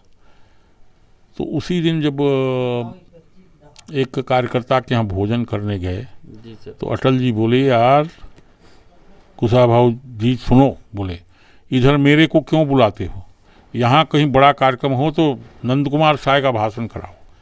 क्या बढ़िया भाषण उनका आज हुआ, आप लोग सुने तो स्वयं बोले बात। स्वयं मैं बोला, मैं तो जिसके भाषण का आप तारीफ अटल बिहारी वाजपेयी करें, अखबारों ने फ्रंट लाइन पर छाप दिया उसको। हाँ, तो बोले ये तो अद्भुत हो गया कथा, सब लोगों ने बड़ी तारीफ की। और इस तरह से वो कार्यक्रम को मैं इसलिए आपको प्रस्तुत कर रहा हूँ कि अटल बिहारी वाजपेयी जैसे नेता, उस दिन मैं उस लायक तो था नहीं, लेकिन बच्चों को आगे बढ़ाने की दृष्टि से लोग करते ही हैं, लेकिन आखिर उस बड़ी सभा में मेरा स्वागत भाषण कराया गया, ये कम बड़ी बात नहीं थी। हाँ, तो इस तरह से ये राजनीतिक जीवन हमारा आगे बढ़ता गया और हम राजमाता सिंधिया जी के बहुत नज़दीक थे, वो भी बहुत पसंद करती थीं। लेकिन दुर्भाग्य ये है कि इस कालखंड में प्रमोद महाजन जी, राजमाता जी, अटल बिहारी वाजपेयी जी, बाकी कोई जो हमको प्रोत्साहित करते थे, एक कोई नहीं बचे। इस कारण से उसका नुकसान भी हुआ। लेकिन जैसे क्या है, 2003 में हमको चीफ मिनिस्टर हो जाना था, लेकिन कई कारणों से पार्टी का निर्णय होता रहता है अलग अलग प्रकार से। और लेकिन छत्तीसगढ़, एक ज़माने में मध्य प्रदेश में हम लोग कमज़ोर होते थे, तो छत्तीसगढ़ से जनसंघ, जनता पार्टी, फिर बीजेपी, उसको ठीक करने में हमारा बड़ा भारी भूमिका है। आज वो छत्तीसगढ़ भी हमारा माने भारतीय जनता पार्टी का गढ़ क्षेत्र है। और बहुत पहले जिस तरह का मान्यता थी कि बोले यहाँ ट्राइबल भी चीफ मिनिस्टर होना चाहिए, ये मांग उठाने वाला मैं ही हूँ, और आज वो हमारा मांग पूरा हो गया है। और हाँ, ट्राइबल एक चीफ मिनिस्टर हैं, बहुत खुशी की बात है, बहुत अच्छी बात है। और मैं समझता हूँ हमारे जीवन क्रम में अलग अलग कालखंडों में अलग अलग प्रकार की कई बातें हैं, लेकिन मैं समझता हूँ ये तो अनंत हरि कथा अनंता है। ये जैसे एक किताब छपी है जी सर, तो इस टाइप का भी कई किताबें लेकर के ये छपता उपता रहता था पहले। और आदिवासी समुदाय का ही मुख्यमंत्री क्यों, ये पहले जो मैं सवाल उठाता था, ये इसका ये लिखा हुआ है अग्रलेख, और इसमें एक एक किताब छापा गया है जी सर। एक सफल अध्याय, ये हमारे संबंध में देख लीजिए, फोटो छाप करके ऐसा एक ऐसे रफ़ी करके हैं भोपाल के, ये कई बार लिखते रहे हैं। और ये भरोसे के 60 सत्ता पड़ोसी आज, ये हमारे जीवन पर ही सारा लिखा, पूरा लिखा हुआ है सब। हाँ, और ये इस तरह का देख लीजिए, ये किताब कब का छपा हुआ है सब ना। हाँ, इस समय छोटा बाल रखता था। हाँ, ये बीजेपी आ गया, तो ऐसा करके बहुत सारा विषय है। बड़े बड़े नेताओं का इस तरह का कोई होगा नहीं। तो ये जो है एक आज का एक जो छपा है वो दिखाए कि नहीं आपको? आज एक तो आपको नहीं दिए हैं क्या? और बहुत बड़ा छपा है ये क्या तो एक अलग छपा है और पूरे देश में और सभी भाषाओं में। मैं दिखाऊं ला करके? सही। और इसमें दिख जाएगा सर। और इसके साथ वो देखेंगे सर, साथ में और क्वेश्चन करना था। हाँ बताइए। साथ में ये भी जानना चाहेंगे सर, काफ़ी अच्छा लग रहा है यहाँ तक, और बात करने की शैली बहुत है सर, मतलब ऐसा है कि भाई बोर नहीं हो रहे, कंटिन्यू अपन सुनते रहें, ऐसा है सर। बहुत ही अच्छा कहानी है। ये सारा चीज़ डिस्प्ले में आप भी देख सकते हैं, ये जो पुस्तक हो डिस्प्ले में आप सभी को दिखते रहेगा। और साथ में ये भी जानना चाहेंगे सर, यहाँ तक आने में अगर आप कहें, आप अपने प्रेरणा स्रोत, आदर्श या गुरु या योगदान किनका रहा आपके यहाँ तक आने में? देखिए, सबसे पहले तो हम अटल बिहारी वाजपेयी जी जो हैं, जी जी, प्रमोद जी भी हमको बहुत समर्थन करते थे, जी, सुषमा जी बहुत करते थे, ये सब हमारे आदर्श हैं। आपको बता दूं, मैं कल जब 25 दिसंबर अटल जी का जन्मदिन है, उस दिन मैंने एक पोस्ट लिखा अटल जी के संबंध में। जी जी, वो बताना शायद मैं समझता हूँ ज़रूरी है अभी का। क्या है, ये जो देश है, मैंने उसमें लिखा है, ये भारत अकेला देश है दुनिया में जिसने कभी किसी देश पर आक्रमण नहीं किया। सही, एकदम परफेक्ट। और इस देश में अनेक लोग आए, माने हूण आए, शक आए, कुषाण आए, सब। भारतवर्ष पर महाकवि जयशंकर प्रसाद ने एक अलग ग्रंथ लिखा है। वैसे उनका जो सबसे प्रसिद्ध महाकाव्य है वो है कामायनी, जो महाजल प्लावन पर लिखा है। जी, उसकी पहली पंक्ति है, हिमगिरी के उतुंग शिखर पर बैठ शिला की शीतल छाह, एक पुरुष भीगे नयनों से निरख रहा था प्रलय प्रवाह। मनु शतरूपा के संबंध में है। और लेकिन भारतवर्ष का जो वर्णन है उन्होंने अलग से लिखा है कि हिमालय के आंगन में उसे प्रथम किरणों का दे उपहार, उषा ने हंस अभिनंदन किया और पहनाया हीरक हार, जगे हम लगे जगाने, विश्वलोक में फैला फिर आलोक, व्योमतम पुंज हुआ तम नाश, अखिल संस्कृति हो उठी अशोक, विमल बाणी ने बीणा ली कमल कोमल कर में सप्रीत, सप्त स्वर सप्त सिंधु में उठे, छिड़ा तब मधुर शाम संगीत। ये भारतवर्ष की स्तुति में वर्णन में लिखा। तो मैंने अटल जी के जन्मदिन पर लिखा है कि ये पहला देश है जिसने कभी किसी पर आक्रमण नहीं किया। यहाँ शक आए, हूण आए, कुषाण आए, जातियों का उत्थान पतन, आंधियां झड़ी प्रचंड समीर, और खड़े देखा झेला हंसते, प्रलय में हम पले हुए वीर। कितने देश के लोग आए, मुगल आए, अंग्रेज आए, लूटपाट किए, कुछ दिन राज किए, फिर चले गए, लेकिन हम जहाँ के तहाँ खड़े हैं। उस महान देश पर मैंने अटल जी के जन्मदिन पर अभी लिखा कि कभी किसी पर आक्रमण तो नहीं किए, लेकिन हमारे इस सौहार्द को दुनिया वाले हमारी कमजोरी समझते थे कि ये देश तो ठीक है, कभी किसी पर कुछ नहीं किया, लेकिन सरल, अच्छे, सद्भावना रखने वाले, विश्व मानवता को मानने वाले, और कितने लोग यहाँ से गए। विवेकानंद जी, नरेंद्र जिनका नाम था, संपूर्ण दुनिया में विश्व मानवता को, वो शिकागो की धर्म सभा में, जिस सभा को उन्होंने लीड किया, और भी कई संत हमारे देश से दुनिया में गए। लेकिन इस देश को हम चाहते थे, और हमारा जो चिंतन वाला ग्रुप है जिसके नेता अटल बिहारी वाजपेयी थे, वो सभी लोग चाहते थे कि इस देश की शक्ति को भी दुनिया को जानना चाहिए, पहचानना चाहिए। इसी भाव को लेकर के आपको ध्यान होगा कि इंदिरा गांधी जी भी लंबे समय तक अच्छा राजनीति चलाई यहाँ पर कांग्रेस की तरफ से, लेकिन देश को, सौहार्द को, जो हमारा सौहार्द भाव है, उसको सामर्थ्य के रूप में बदलने का, शक्ति के रूप में बदलने का काम कोई नहीं कर पाए। एक बार कोशिश की गई थी कांग्रेस के ज़माने में, इंदिरा जी के ज़माने में, लेकिन अमेरिका ने शायद उसको दबा दिया, ऐसा कुछ कहते हैं। अटल जी इस सौहार्द को सामर्थ्य में बदलने के लिए सपने देख रहे थे, और कई साल बाद में उन्होंने जब अब्दुल कलाम साहब को राष्ट्रपति पद पर लाए, बहुत बड़े इंजीनियर, तो उनके साथ में मिल करके और भी बहुत सारे लोग होंगे उसमें, देश भर के बड़े बड़े वैज्ञानिक, सब लोगों ने मिल करके प्रयत्न किया कि इस देश को शक्तिशाली और सामर्थ्यवान देश भी दुनिया को परिचित कराया जाए कि हम, माने दुनिया को और विश्व मानवता को मानने वाले, सौहार्दपूर्ण भाव रखने वाले देश तो हैं ही, लेकिन ये हमारी कमजोरी नहीं है, हमारे सामर्थ्य को भी दुनिया को जानना चाहिए। इसी भाव को लेकर के आपको ध्यान होगा डॉक्टर अब्दुल कलाम साहब, अटल बिहारी वाजपेयी, दोनों में है, अब्दुल कलाम, अटल बिहारी, ये सारा ग्रुप और लोग भी बहुत हैं इनके पीछे। सब लोगों ने मिलकर के, हम लोग साथ में सभी लोग थे। और उस समय 1 महीना तक देखा गया कि दुनिया का सैटेलाइट भारत के ऊपर ना हो। अच्छा। हाँ, जैसे ही पता लगा कि अब बने भारत जो है दुनिया के सैटेलाइट से बाहर है, तो पोखरण में 5 परमाणु विस्फोट किया उन्होंने। देश को, दुनिया को पहली बार पता लगा कि उस समय हमारी आबादी थी 100 करोड़, और दुनिया के मीडिया ने, प्रचार तंत्र ने ये प्रचारित किया, जय घोष किया कि 100 करोड़ की आबादी वाला हिंदुस्तान ने परमाणु विस्फोट किया और संपूर्ण विश्व थर्राया।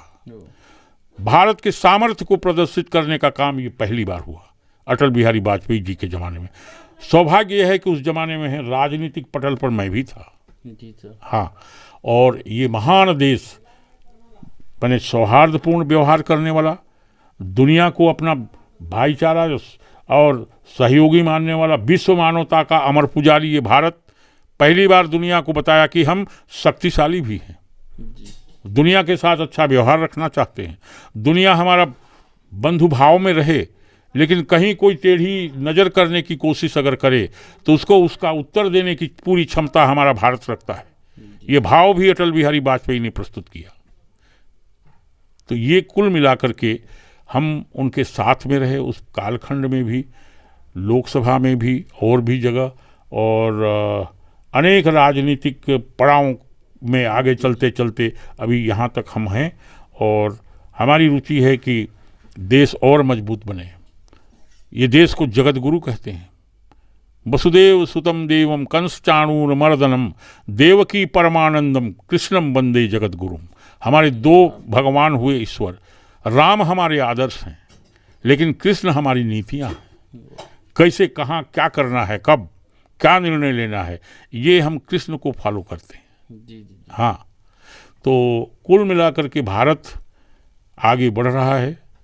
दुनिया का नेतृत्व ये देश फिर करे और पूरे विश्व मानवता को एक सही मार्ग दिखाए, और पूरा विश्व मानवता एक नए क्षितिज पर फिर अवतरित हो, और दुनिया के सब लोग बंधु भाव में रह करके मानव समाज परमात्मा की उस अमर कृति को, जिसको भारत मानता है, दुनिया को बताता है, उसके चरणों में रह करके आने वाली पीढ़ी को एक नया मार्ग प्रदर्शित करे, उसमें भारत का नेतृत्व हो। ऐसा मैं सोचता हूँ कि भारत इस तरह से आगे आए, इसके लिए परमात्मा इस देश को, इसके सारे लोगों को शक्ति दें। बहुत बहुत सुंदर सर। सबसे खास बात ये लगा सर, काफ़ी अच्छा दोहा भी बोलते हैं आप, तो ये सब पढ़ें कि मतलब कैसे, मतलब याद कैसे रहता है सर? देखिए, मैं जैसे तभी वहाँ बता रहा था कि ये जो साधु संतों की संगति कई जगह रहती है, और उसको लेकर के हम पढ़ते हैं, और जैसे हम कहीं बाहर निकलते हैं तो हमारे सभी देवताओं में गणेश जी को प्रमुख देव माना गया है, प्रथम पूज्य हैं। तो उनका श्लोक हम पढ़ करके ही निकलते हैं, जब कहीं से आते हैं तब भी उनको स्मरण करते हैं। सुमुखश्च एकदंतश्च कपिलो गजकर्णकः लंबोदरश्च विकटो विघ्ननाशो विनायकः धूम्रकेतुः गणाध्यक्षो भालचंद्रो गजाननः द्वादशैतानि नामानि यः पठेत शृणुयादपि विद्यारंभे विवाहे च प्रवेशे निर्गमस्तथा संग्रामे संकटेश्चैव विघ्नस्तस्य न जायते। गजाननं भूतगणादिसेवितं कपीथ जम्बूफलचारुभक्षितं उमासुतं शोकविनाशकारकं नमामि विघ्नेश्वरपादपङ्कजं वक्रतुण्डं महाकाय सूर्यकोटि समप्रभां निर्विघ्न कुरु मे देव सर्वकार्येषु सर्वदा। श्री गणेशाय नमः। हम सभी देवताओं का, जैसे भगवान राम हैं, तो राम को माने हम लोग आदर्श पुरुष मानते हैं। कैसा उन्होंने जीवन में संघर्ष किया, और इसीलिए कवियों ने उनको लिखा, लोकाभिरामम रणरंगधीरम राजीव नेत्रम रघुवंशनाथम कारुण्य रूपम करुणाकरंतम श्री रामचंद्रम शरणम प्रपद्ये। नीलाम्बुज श्यामल कोमलांगम सीता समारूपित वाम भागम पाणौ महासहायक चारुचापम नमामि रामम रघुवंशनाथम। ध्यायत कल्पतरोर्मूले सुवर्णमय मंडपे पुष्पकाख्याभिमानान्तः सिंहासन परीक्षदे पद्मे वसुदले देवमिन्द्रनील समप्रभम वीरासन समासीनम ज्ञानमुद्रोपशोभितम वामोरुण्यस्तधस्तम सीता लक्ष्मण सेवितम। ओम नमो भगवते रामचंद्राय। बात करके बहुत ही अच्छा लग रहा है सर आपसे। साथ में भी जानना चाहेंगे सर, हॉबी तो काफ़ी आपका लग रहा है, गाना भी गाते हैं आप और जन सेवा भी करते हैं, लेकिन उसके साथ साथ आपका पहले और अभी में रुचि क्या है? हॉबी जानना चाहेंगे आपको। देखिए, हमारी रुचि जन सेवा है। बहुत गरीब लोगों पर कोई आफत विपत आता है तो कोई आदमी सहयोग में खड़ा नहीं होता है। मैं चला जाता हूँ। अभी आप सीतापुर में सुने होंगे, वो जो लकड़ा था ना, उसको मार के गाड़ दिए थे, हाँ, उसके नीचे पानी टंकी के नीचे गाड़ दिए थे। 3 महीना में क्या लकड़ा है वो, संदीप लकड़ा, बेलजोरा का रहने वाला। उसके 2 छोटे छोटे बच्चे हैं। 25 साल की उसकी पत्नी है, उसकी माँ शायद हैं, पिता नहीं हैं। तो मैं बीच में गया नहीं, लेकिन वो बड़ा दुर्भाग्य, मिस्त्री था बेचारा, और किसी ठेकेदार के यहाँ काम वाम करता था और उन्होंने ही उसको वैसा कर दिया। कहा झगड़ा था, भगवान जाने। तो 2-3 महीने तक उसके लिए धरना चला वहाँ। मैं नहीं गया उस बीच में, नहीं तो क्या है, फंसा देंगे लोग, वो सरकार के खिलाफ में वो खड़े हैं ऐसा करके। तो मैं गया नहीं, लेकिन सारा मामला को हैंडल यहीं से कर रहा था। उनके 2 छोटे छोटे बच्चे हैं। मैं जब उनका श्रद्धांजलि सभा हुआ उसके गांव में, बेलजोरा में, तब मैं गया था। नहीं, अलग अलग तरीके से हम हैंडल करते रहे बच्चों को। मैं श्रद्धांजलि सभा में खाली गया वहाँ, और लेकिन वो अपराधी पकड़ाया नहीं था तब तक। और श्रद्धांजलि सभा में जब गया तो मैंने बच्चों के लिए थोड़ा कपड़ा ले गया था, उनकी पत्नी के लिए भी थोड़ा, एक साड़ी वाड़ी, वो सब, और लोग भी थोड़ा थोड़ा सहायता किए। लेकिन यह है कि अपराधी तब तक पुलिस वाले और बाकी पकड़े नहीं। तो सभा में मैंने एक श्रद्धांजलि में बोलते हुए कहा कि भाई प्रशासन, पुलिस, सरकार, ये सब अपराधी को पकड़ना चाहिए, लेकिन अभी तक नहीं पकड़ाया है, ये बहुत दुर्भाग्यपूर्ण है। और हम लोग कानून और व्यवस्था पर ही विश्वास करते हैं, लेकिन अभी तक पुलिस, प्रशासन, सरकार कोई क्यों नहीं कर रहे हैं। हम 2-3 घंटा मैं वहाँ रहा बेलजोरा में, और इस श्रद्धांजलि सभा में बोलते हुए मैंने कहा कि भाई हम लोग तो कानून पर ही व्यवस्था करते हैं, हम तो और कोई लड़ाई नहीं लड़ सकते। जितना दिन धरना फरना हुआ वो सब लड़े लोग, लेकिन अभी भी मैं सोचता हूँ कि जल्दी काम होना चाहिए। और आखिरी में मैं बोला, देखिए, कानून और व्यवस्था, इस पर हम विश्वास करते हैं, लेकिन मैं बता देना चाहता हूँ यहाँ श्रद्धांजलि देते हुए कि हम कानून को हाथ में नाम नहीं लेंगे, लेकिन ये भी बता दूँ, हम मारेंगे नहीं, लेकिन मानेंगे भी नहीं। हाँ, ये 2 लाइन बोल करके मैं बैठ गया। और उस दिन तो रात हो गया था इतना ही, दूसरा दिन सवेरा हुआ।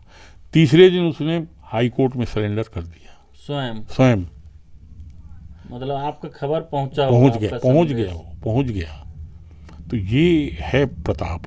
हम लोग बहुत दुखी थे, सब कुछ हो गया उनका, व्यवस्था कुछ ये वो, लेकिन अपराधी अगर नहीं पकड़ाया तो कह रहे थे लोग देश भाग जाएगा, उधर होगा, इधर होगा।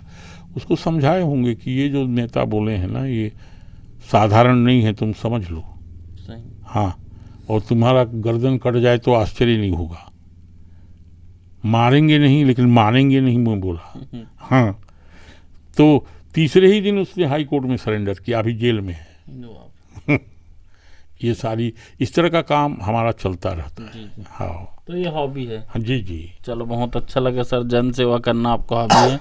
हॉबी है। साथ में ये भी जानना चाहेंगे सर, बीच में आप जिक्र किए थे, और आदिवासी मुख्यमंत्री भी है विष्णुदेव साय जी, तो रिलेशन है कि कैसा है सर? आप भी साय हैं? नहीं, तो इधर कंवर समाज जो है, यहाँ 42 जनजाति हैं छत्तीसगढ़ में, लेकिन बहुत प्रमुख जातियों में कंवर समाज भी है। जी, जी। तो कंवर समाज में है, अपने रिलेशन में भी हैं वो, पास और के ही हैं सर काफी? हाँ नज़दीक के ही हैं। और हमने वो जब बहुत पीछे के हैं तो जब जब ज़रूरत पड़ा तो उनका सहयोग भी बहुत किए, जी, जी। तभी वो आगे बढ़ पाए। जी, जी। हाँ। अच्छा, साथ में भी जानना चाहेंगे, हमारे चैनल का एक खास कार्यक्रम है सर, ये सवाल को सभी से पूछा हूँ और आज से भी आज सौभाग्य हुआ है सर, तो पूछना चाहूँगा। तो जीवन क्या है सर? तो आपके अनुसार जीवन का परिभाषा क्या है? देखिए, मानव जीवन जो है ये अत्यंत महत्वपूर्ण जीवन है। जी, जी। और हमारे जीवन में हमारे साधु संतों ने, ऋषि मुनियों ने, जी, जी। हमारे वेद व्यास जी अपने उम्र में ही 4 वेद, 6 शास्त्र, 18 पुराण और 45 उपनिषद लिखे हैं। हाँ, माने अष्टादश पुराणेषु व्यासस्य वचनद्वयम् परोपकाराय पुण्याय पापाय परपीडनम। जीवन का उद्देश्य माने हमारे महामुनि वेदव्यास जी ने कहा है कि जीवन का 2 ही लक्ष्य होना चाहिए। 18 पुराण में वेदव्यास जी ने केवल 2 बात कही है। अष्टादश पुराणेषु व्यासस्य वचनद्वयम् परोपकाराय पुण्याय, जो दूसरों का उपकार है वही पुण्य है। अब पापाय परपीडनम, और दूसरों को कष्ट देना यही पाप है। और जीवन का यही उद्देश्य होना चाहिए। तो आपके अनुसार भी सेम है सर? हाँ, तो मेरे अनुसार भी यही है। जो गरीब लोग हैं, दुखी लोग हैं, असहाय हैं, उनकी सहायता करना जीवन का व्रत होना चाहिए। और जो भी अन्यायी अत्याचारी दूसरों को परेशान करते हैं, संगठित होकर के उनको अपने औकात में रहने का माने संदेश भी देना चाहिए। ये जीवन का उद्देश्य होना चाहिए। बहुत सुंदर सर। साथ में भी जानना चाहेंगे सर, आप सबसे खास बात आपके ये लगता है सर, जब भी आप शपथ लिए हैं संस्कृत में, तो ये कैसे, कहाँ से मिला? हर कोई हिंदी में लेता है, तो ऐसे संस्कृत में कैसे सर? देखिए, संस्कृत ऐसी भाषा है जो दुनिया के समस्त भाषाओं की जननी है। और सबसे पुराना भी सबसे पुराना भाषा है ये संस्कृत। और इसको इसलिए जानना चाहिए कि जितने प्रकार के माने वैदिक ग्रंथ हैं और बहुत पुराने शास्त्र पुराण हैं, वो भी सब संस्कृत में ही हैं। अगर आप संस्कृत नहीं जानेंगे तो बहुत सारे विषय को थोड़ा बहुत भी स्पर्श करने की अगर रुचि होगी तो वो छूट जाएगा। इसीलिए आप देखेंगे सब पुराना ग्रंथ हैं। वो वाल्मीकि जी ने भी रामायण पूरा संस्कृत में लिखा, जंगल में रह करके। और ये उसके बाद में गोस्वामी जी ने उसको हिंदी में अनुवाद किया, एक तरह से लिखा ही अपने तरीके से। और जितने 4 वेद सब संस्कृत में हैं, 6 शास्त्र पूरा संस्कृत में है, 18 पुराण हैं तो सारे संस्कृत में हैं। तो अपने देश को, समाज को और अपने ज्ञान को जानने के लिए संस्कृत बहुत आवश्यक है। तो अभी पुराण उरान पढ़े हैं सर? देखिए, पुराण उरान पढ़ने का भी ग्रंथ तो सब मिलता है। सब ये जो एक प्रकाशन है ना दिल्ली का, क्या नाम है, वो सब प्रकाशित करते हैं। गोरखपुर वाले भी? हाँ हाँ, वही वाले हम देखे हैं। सबको पढ़ने का तो अवसर नहीं मिल पाया। जी, जी। लेकिन हमारे संपर्क में वो है, हमारी रुचि में भी है, लेकिन समय का भी मामला है। अब इस समय पढ़ने की रुचि नहीं है लोगों में, तो लोग पढ़ते नहीं हैं। और संस्कृत तो और भी पीछे छूट गया है। जबकि मैक्स मुलर कब आए थे और नालंदा से कुछ ग्रंथ ले गए थे संस्कृत के, वहाँ विश्वविद्यालय है संस्कृत का, जर्मनी में। तो यहाँ भी एक हमारा है वाराणसी में संस्कृत का विश्वविद्यालय, वहाँ सब पढ़ते हैं। लेकिन फिर भी और अधिक रुचि है संस्कृत को लोग पढ़ें, उसको जानें, उसको समझें। जैसे मैंने बहुत सारा संस्कृत में बातें हैं और ये बहुत कठिन नहीं है। लोग बता देते हैं कि बड़ा कठिन है। अब धीरे धीरे अब रुचि बनाएंगे तो आपको बिल्कुल सरल हो जाएगा, बहुत अच्छा लगने लगेगा। और जितने बड़े बड़े महापुरुष हैं, मैंने जैसे है आकाशात् पतितं त्वयं यथा गच्छति सागरं सर्वदेवो नमस्कारः केशवं प्रतिगच्छति ध्येयं सदा परिभवग्नमभीष्टदोहं तीर्थास्पदं शिवविरञ्चिनुतनुशरण्यं भृत्यारतिहं प्रणतपाल भवाब्धिपोतं वन्दे महापुरुषते चरणारविन्दं शान्ताकारं भुजगशयनं पद्मनाभं सुरेशं विश्वधारं गगनसदृशं मेघवर्णं शुभांगं लक्ष्मीकान्तं कमलनयनं योगिभिर्ध्यानगम्यं वन्दे विष्णु भवभयहरं सर्वलोकैकनाथं। सारे देवताओं का जो मंत्र है, स्तुति है, वो सब संस्कृत में है। अगर आप संस्कृत पढ़ेंगे नहीं तो इसको जानेंगे, समझेंगे, इसके निकट तक पहुँचेंगे कैसे। हाँ, बहुत बहुत सुंदर सर। इतना दोहा चौपाई जो भी कहें इतना याद है, मायने रखता है सर। और साथ में ये भी जानना चाहेंगे सर, हमारा मीडिया है सर, हाँ। इसके द्वारा एक फिल्म बन रहा है सर, और काफ़ी 8 महीने से पोस्टर जारी है। अच्छा। फिल्म का नाम है सर सच्चा आदिवासी एक वीर योद्धा। हाँ। पूरा आदिवासी कल्चर पे बेस्ड है सर। तो इस फिल्म पर क्या कहना चाहेंगे, इस पर कैसे आपका सहयोग क्या रहेगा, क्या कहना चाहेंगे सर? देखिए, सच्चा आदिवासी वीर योद्धा जो है, इसका नाम है। जी सर। देखिए, जितने बड़े बड़े पहले आए हैं, बड़े महापुरुष हुए हैं, वो सब मुझे आदिवासी ही लगते हैं। मुझे लगता है जो वेद व्यास जी जंगल में रह करके इतना सारे ग्रंथों की रचना की, 4 वेद, 6 शास्त्र, 18 पुराण, ये भी मुझे कहीं न कहीं से लगता है कि कहीं जनजाति ही हों तो आश्चर्य नहीं होगा। और मैं आपको बता दूं, मैं महाकवि कालिदास इसको जानता था, समझता था कि यार कोई विद्वान आदमी है तो आदिवासी कैसे होगा, लेकिन मैं उस पर बहुत शोध किया। देखिए, उन्होंने अभिज्ञान शाकुंतलम लिखा है। मैंने अभिज्ञान शाकुंतलम को लिखा, और उसमें एक राजा दुष्यंत और कर्ण ऋषि के आश्रम में उनकी दत्तक पुत्री शकुंतला के विवाह का वर्णन है। जी। और शकुंतला और इनके बीच में जो माने शादी हुआ और उनका जो पुत्र हुआ उसका नाम था भरत। उसी भरत के नाम पर ही इस देश का नाम भारत पड़ा है। जी। हाँ, क्या है, कर्ण ऋषि के आश्रम में जब विवाह को बारात लेके जाते हैं राजा दुष्यंत। जी सर। कर्ण ऋषि के आश्रम की 3 कन्याएं हैं, वन कन्याएं, दत्तक पुत्रियां हैं। वो हैं शकुंतला, प्रियंवदा और अनुसुईया। तो वहाँ से जब विदा होने लगती है शकुंतला, तो कर्ण ऋषि कहते हैं, हे पेड़ पौधों, हे लता गुल्मों, जो शकुंतला तुम्हें जल देने के पहले जल नहीं पीती थी, श्रृंगार प्रिय होने के बाद भी तुम्हारे फूलों और पत्तियों को नहीं तोड़ती थी, वो पहली बार मैंने जब तुम में फूल आते थे तो उत्सव मनाती थी, वो शकुंतला पतिगृह जा रही है, तुम लोग सब उन्हें जाने की अनुज्ञा प्रदान करो। पेड़ पौधों को बोलते हैं। इसका संस्कृत रूप देखिए, पातुम न प्रथमम व्यवसति युष्मास्व जलम पीते सुया नादते प्रियमंडनापि स्नेहेन या पल्लवम यद्यैव वा कुसुम प्रसूति समय यस्याह भवति उत्सव सेयम जाति शकुंतला पतिगृहम अनुज्ञताम। फिर जब वो शकुंतला आगे बढ़ने लगती है तो मयूर नृत्य करना छोड़ देते हैं। जो माने मृग शावक हैं वो खाए हुए दर्भ को, घास को उगल देते हैं और पत्तियां झरझरा के गिरने लगती हैं, मानो शकुंतला की विदाई से शोक मग्न होकर के आंसू बहा रहे हों। इसका संस्कृत रूप देखिए, उद्गलित दर्भ कवला परित्यक्त नर्तना मयूरी अपसिद्ध पांडुपत्रा मुचंती श्रोणी वलता।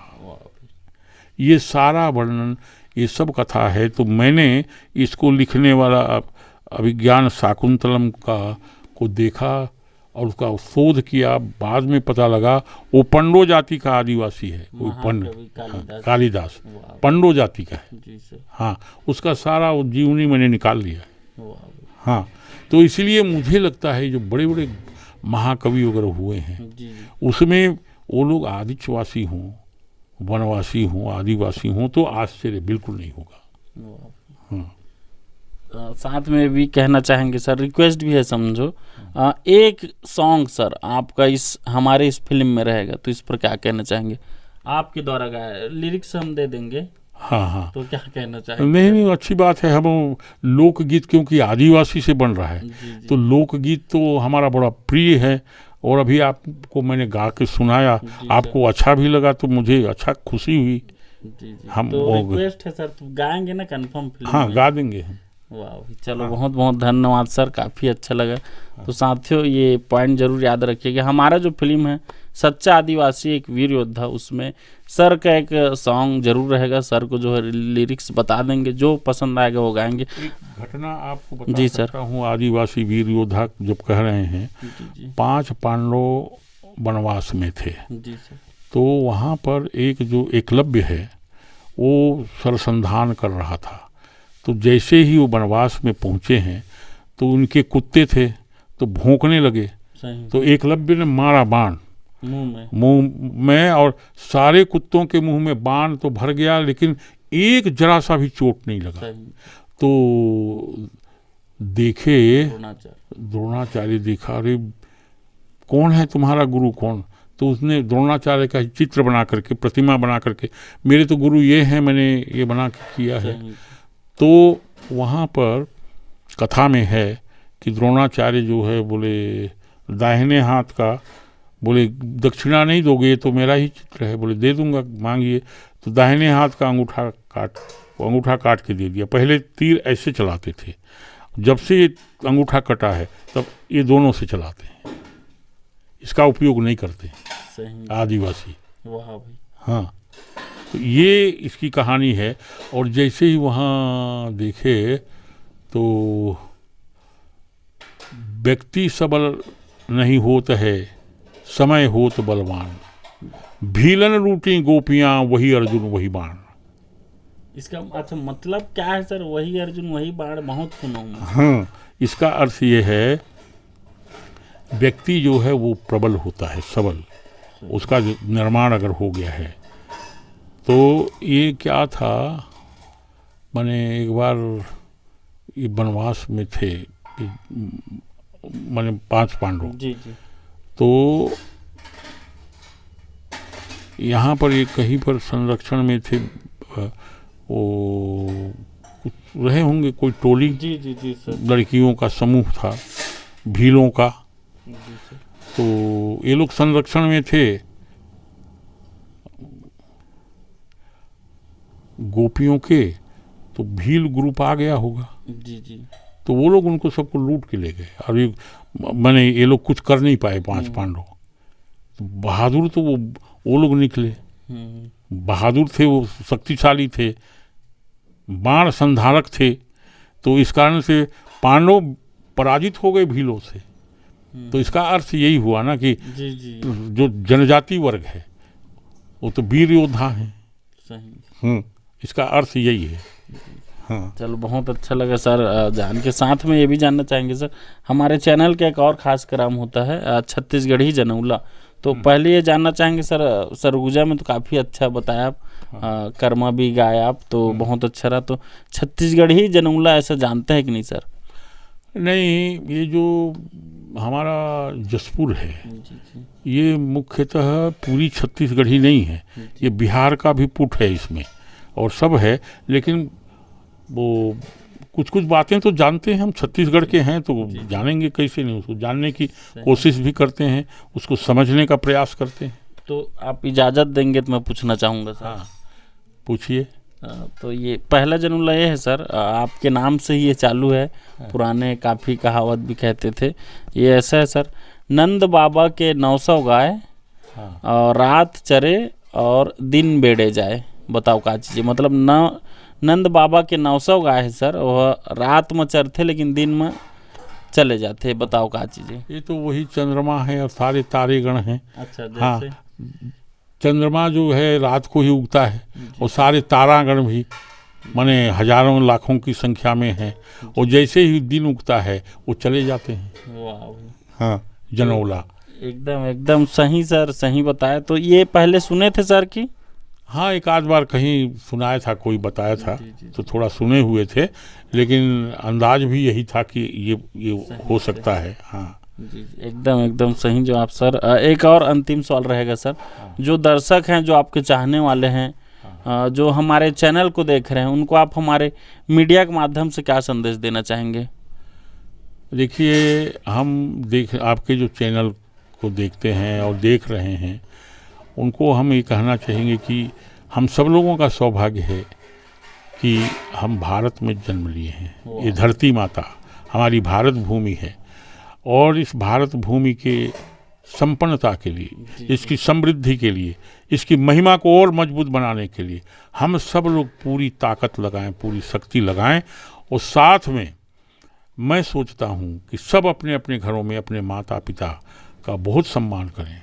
वो भगवान से कम नहीं है। अपने छोटे अनुज, छोटे बहनें, उनके प्रति पूरी तरह से श्रद्धा और उनके प्रति स्नेह और प्यार का भाव रखें।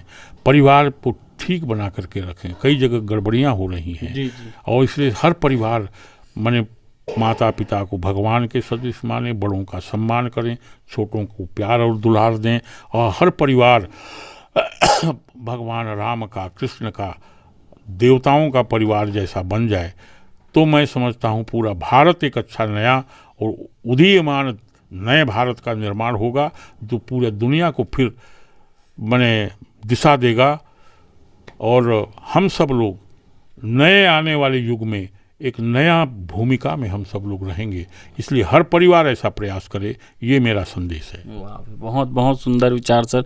एक और छूट जा रहा था सर, काफ़ी काढ़ा पिलाया, बहुत अच्छा लगा, लेकिन उस काढ़ा पीते से काफ़ी जलन था सर, बहुत अच्छा, लेकिन खांसी का पूरा दूर हो गया। तो उसमें एक आपने वर्ड बोला सर, आप जो हैं विश्व अध्यक्ष हैं चाय निरोध के, तो इस पर क्या कहना चाहेंगे? नहीं, हम चाय असल में पीते नहीं, क्योंकि चाय से हमको लगता है, हमने कभी पिया नहीं। एक आध बार किसी ने पिलाने की कोशिश की, लेकिन हम बोले भाई नहीं पीते हैं, क्योंकि इससे भूख मिट जाता है, इससे नींद भी खत्म हो जाती है, कैंसर भी होता है। हाँ, कैंसर भी बोलता है, और निकोटिन नाम का जहर है इसमें। ऐसा, इसलिए मैं उसका सब लोगों को प्रेरित करता हूँ, और देश और दुनिया के जितने लोग हैं उनको भी कोशिश करता हूँ कि ये पीना नहीं चाहिए। उसी के विरुद्ध में हमने ये काढ़ा का अनुपान तैयार किया है। हाँ, और इसीलिए मैं एक चाय पर मैंने एक मंत्र जैसे हम लोग पढ़ते हैं, उसी का एक पैरोडी भी बनाया है। मंत्र में ये पढ़ते हैं कि सदा भवानी दाहिनी, सम्मुख रहें गणेश, 5 देव रक्षा करें ब्रह्मा विष्णु महेश। इसका पैरोडी मैंने इसी चाय पर बनाया है। चाय भवानी दाहिनी, सम्मुख रहें प्लेट, और 5 देव रक्षा करें तंबाकू बीड़ी सिगरेट। बहुत बहुत सुंदर सर, बात करके बहुत ही अच्छा लगा सर, बहुत ही सुंदर विचार रहे, और अपना कीमती समय देने के लिए बहुत बहुत धन्यवाद सर आपका। बहुत बहुत धन्यवाद, शुभकामना। पुनः धन्यवाद सर, आपका आशीर्वाद बना रहे सर। तो साथियों, आज हमारे बीच थे सरगुजा क्षेत्र के, सरगुजा संभाग के सबसे लोकप्रिय डॉक्टर नंद कुमार साय जी। बात करके बहुत ही अच्छा लगा। उनका इंटरव्यू का जो है बायोग्राफी देखे। सबसे खास बात ये, हमारे चैनल का अब तक का सबसे लॉन्ग वीडियो है, और कहीं पर भी जो है बोर नहीं लगा। बहुत ही अच्छा जो है इंटरव्यू रहा सर का। सर के कहानी से जो है कई प्रेरणादायक भी कहानी थी। इस वीडियो से आपको जो है एक अलग ही ऊर्जा और अलग ही मोटिवेशन मिलेगा। तो वीडियो को जो है ज़्यादा से ज़्यादा शेयर जरूर करेंगे, और मिलेंगे एक और ऐसे ही नामचीन हस्ती के साथ। तब तक बने रहें टीजीबी मीडिया में। मैं अमित कुमार, धन्यवाद। सर, जाति बिराती 2 लाइन कुछ भी, क्या जाति बिराती 2 लाइन कुछ भी सर, आपके मुंह से गाना सुनना चाहेंगे जो आपको पसंद है? अच्छा, क्या तो अभी बताएं आपको, गीत गाना जी, कोई भी सर, आपका जो फेवरेट गाना होगा। एक और, कहाँ कहाँ गरज लाए भालू बांदरा, मैना कहाँ कहाँ गरज आए, भालू बांदरा मैना कहाँ से, राजा रे गरज आए हनुमान, कहाँ से मैना तो गर जई हनुमान रे गर जई हनुमान। ढोढ़ा नारा गर जलाए भानु बंदर रे प्रभु ढोढ़ा नारा गर जलाए। भालू बंदरा वो तो पहाड़े सी मैना रे गर जई हनुमान। पहाड़े तो मैना रे गर जई हनुमान रे गर जई हनुमान। बहुत बहुत बहुत सुंदर सर। इष्ट देव हैं हनुमान जी महाराज। जी जी। हाँ, और आपको बताते हुए मुझे प्रसन्नता हो रही है कि मैं जहाँ जहाँ रहता हूँ वहाँ आजकल वानर रूप में ही हनुमान जी को हम लोग देखते हैं। वो सब जगह मिलेंगे जी। हाँ, हम रास्ते में जाते हैं तो 20 रास्ते में कहीं ना कहीं जरूर मिल जाएंगे। अच्छा। और यहाँ भी आ जाते हैं, रायपुर साइड, रायपुर में भी आते हैं वहीं। हाँ, रायपुर के बंगले में रहते हैं। बहुत चौंकाने वाला बात है। हाँ, इसलिए हनुमान जी, हमारा जो गुरु परिवार है महात्मा रामचंद्र वीर हनुमान जी की स्तुति करते हैं, राजस्थान के हैं। आरावली पर्वतमाला पर उन्होंने एक मंदिर बनाया है हनुमान जी का, और वहाँ जो हनुमान जी बनाए हैं वो बानर का मुख नहीं है, उसका सुंदर मुख बनाए हैं जी। तो इसलिए हम हनुमान जी हमारे माने प्रधान देव हैं, परिवार का इष्ट देव। इसलिए हाँ इसलिए हम उनको ध्यान में भी रखते हैं, और वो आपको कहीं ना कहीं मिल जाएंगे। आप आश्चर्य करेंगे, मेरे साथ चलते रहेंगे, आपको जंगल नहीं रहेगा, कुछ नहीं रहेगा, शहर रहेगा, तब भी मिल जाएंगे। हाँ। अच्छा, ये स्टाइल सर, आपका हेयर स्टाइल कब से चालू किया सर? मैं हेयर स्टाइल तो बहुत दिन से है जी। लेकिन ये क्या था, एक बार मैं रायपुर में ही रहता था, तो एक ही नाई रहता था, जो बंगला है मेरा देवेंद्र नगर में। तो कई बार वो जाते थे बनाने के लिए, तो बेचारा अकेला कितना को बनाएगा। तो बोलता था कि सर आप तो यहीं पर रहते हैं, मैं आपका बना दूंगा या बुला लूँगा करके। तो 1 दिन 2 दिन 3 दिन हुआ, तो बेचारा देर रात तक भी काट रहा है, तो कहाँ से आ पाएगा। तो मैं सोचा यार नाऊ भी मिलते नहीं है, ये बाल कटना भी बड़ा दिक्कत है, अब बाल कटाना ही नहीं है, तो उसी समय से छोड़ दिया।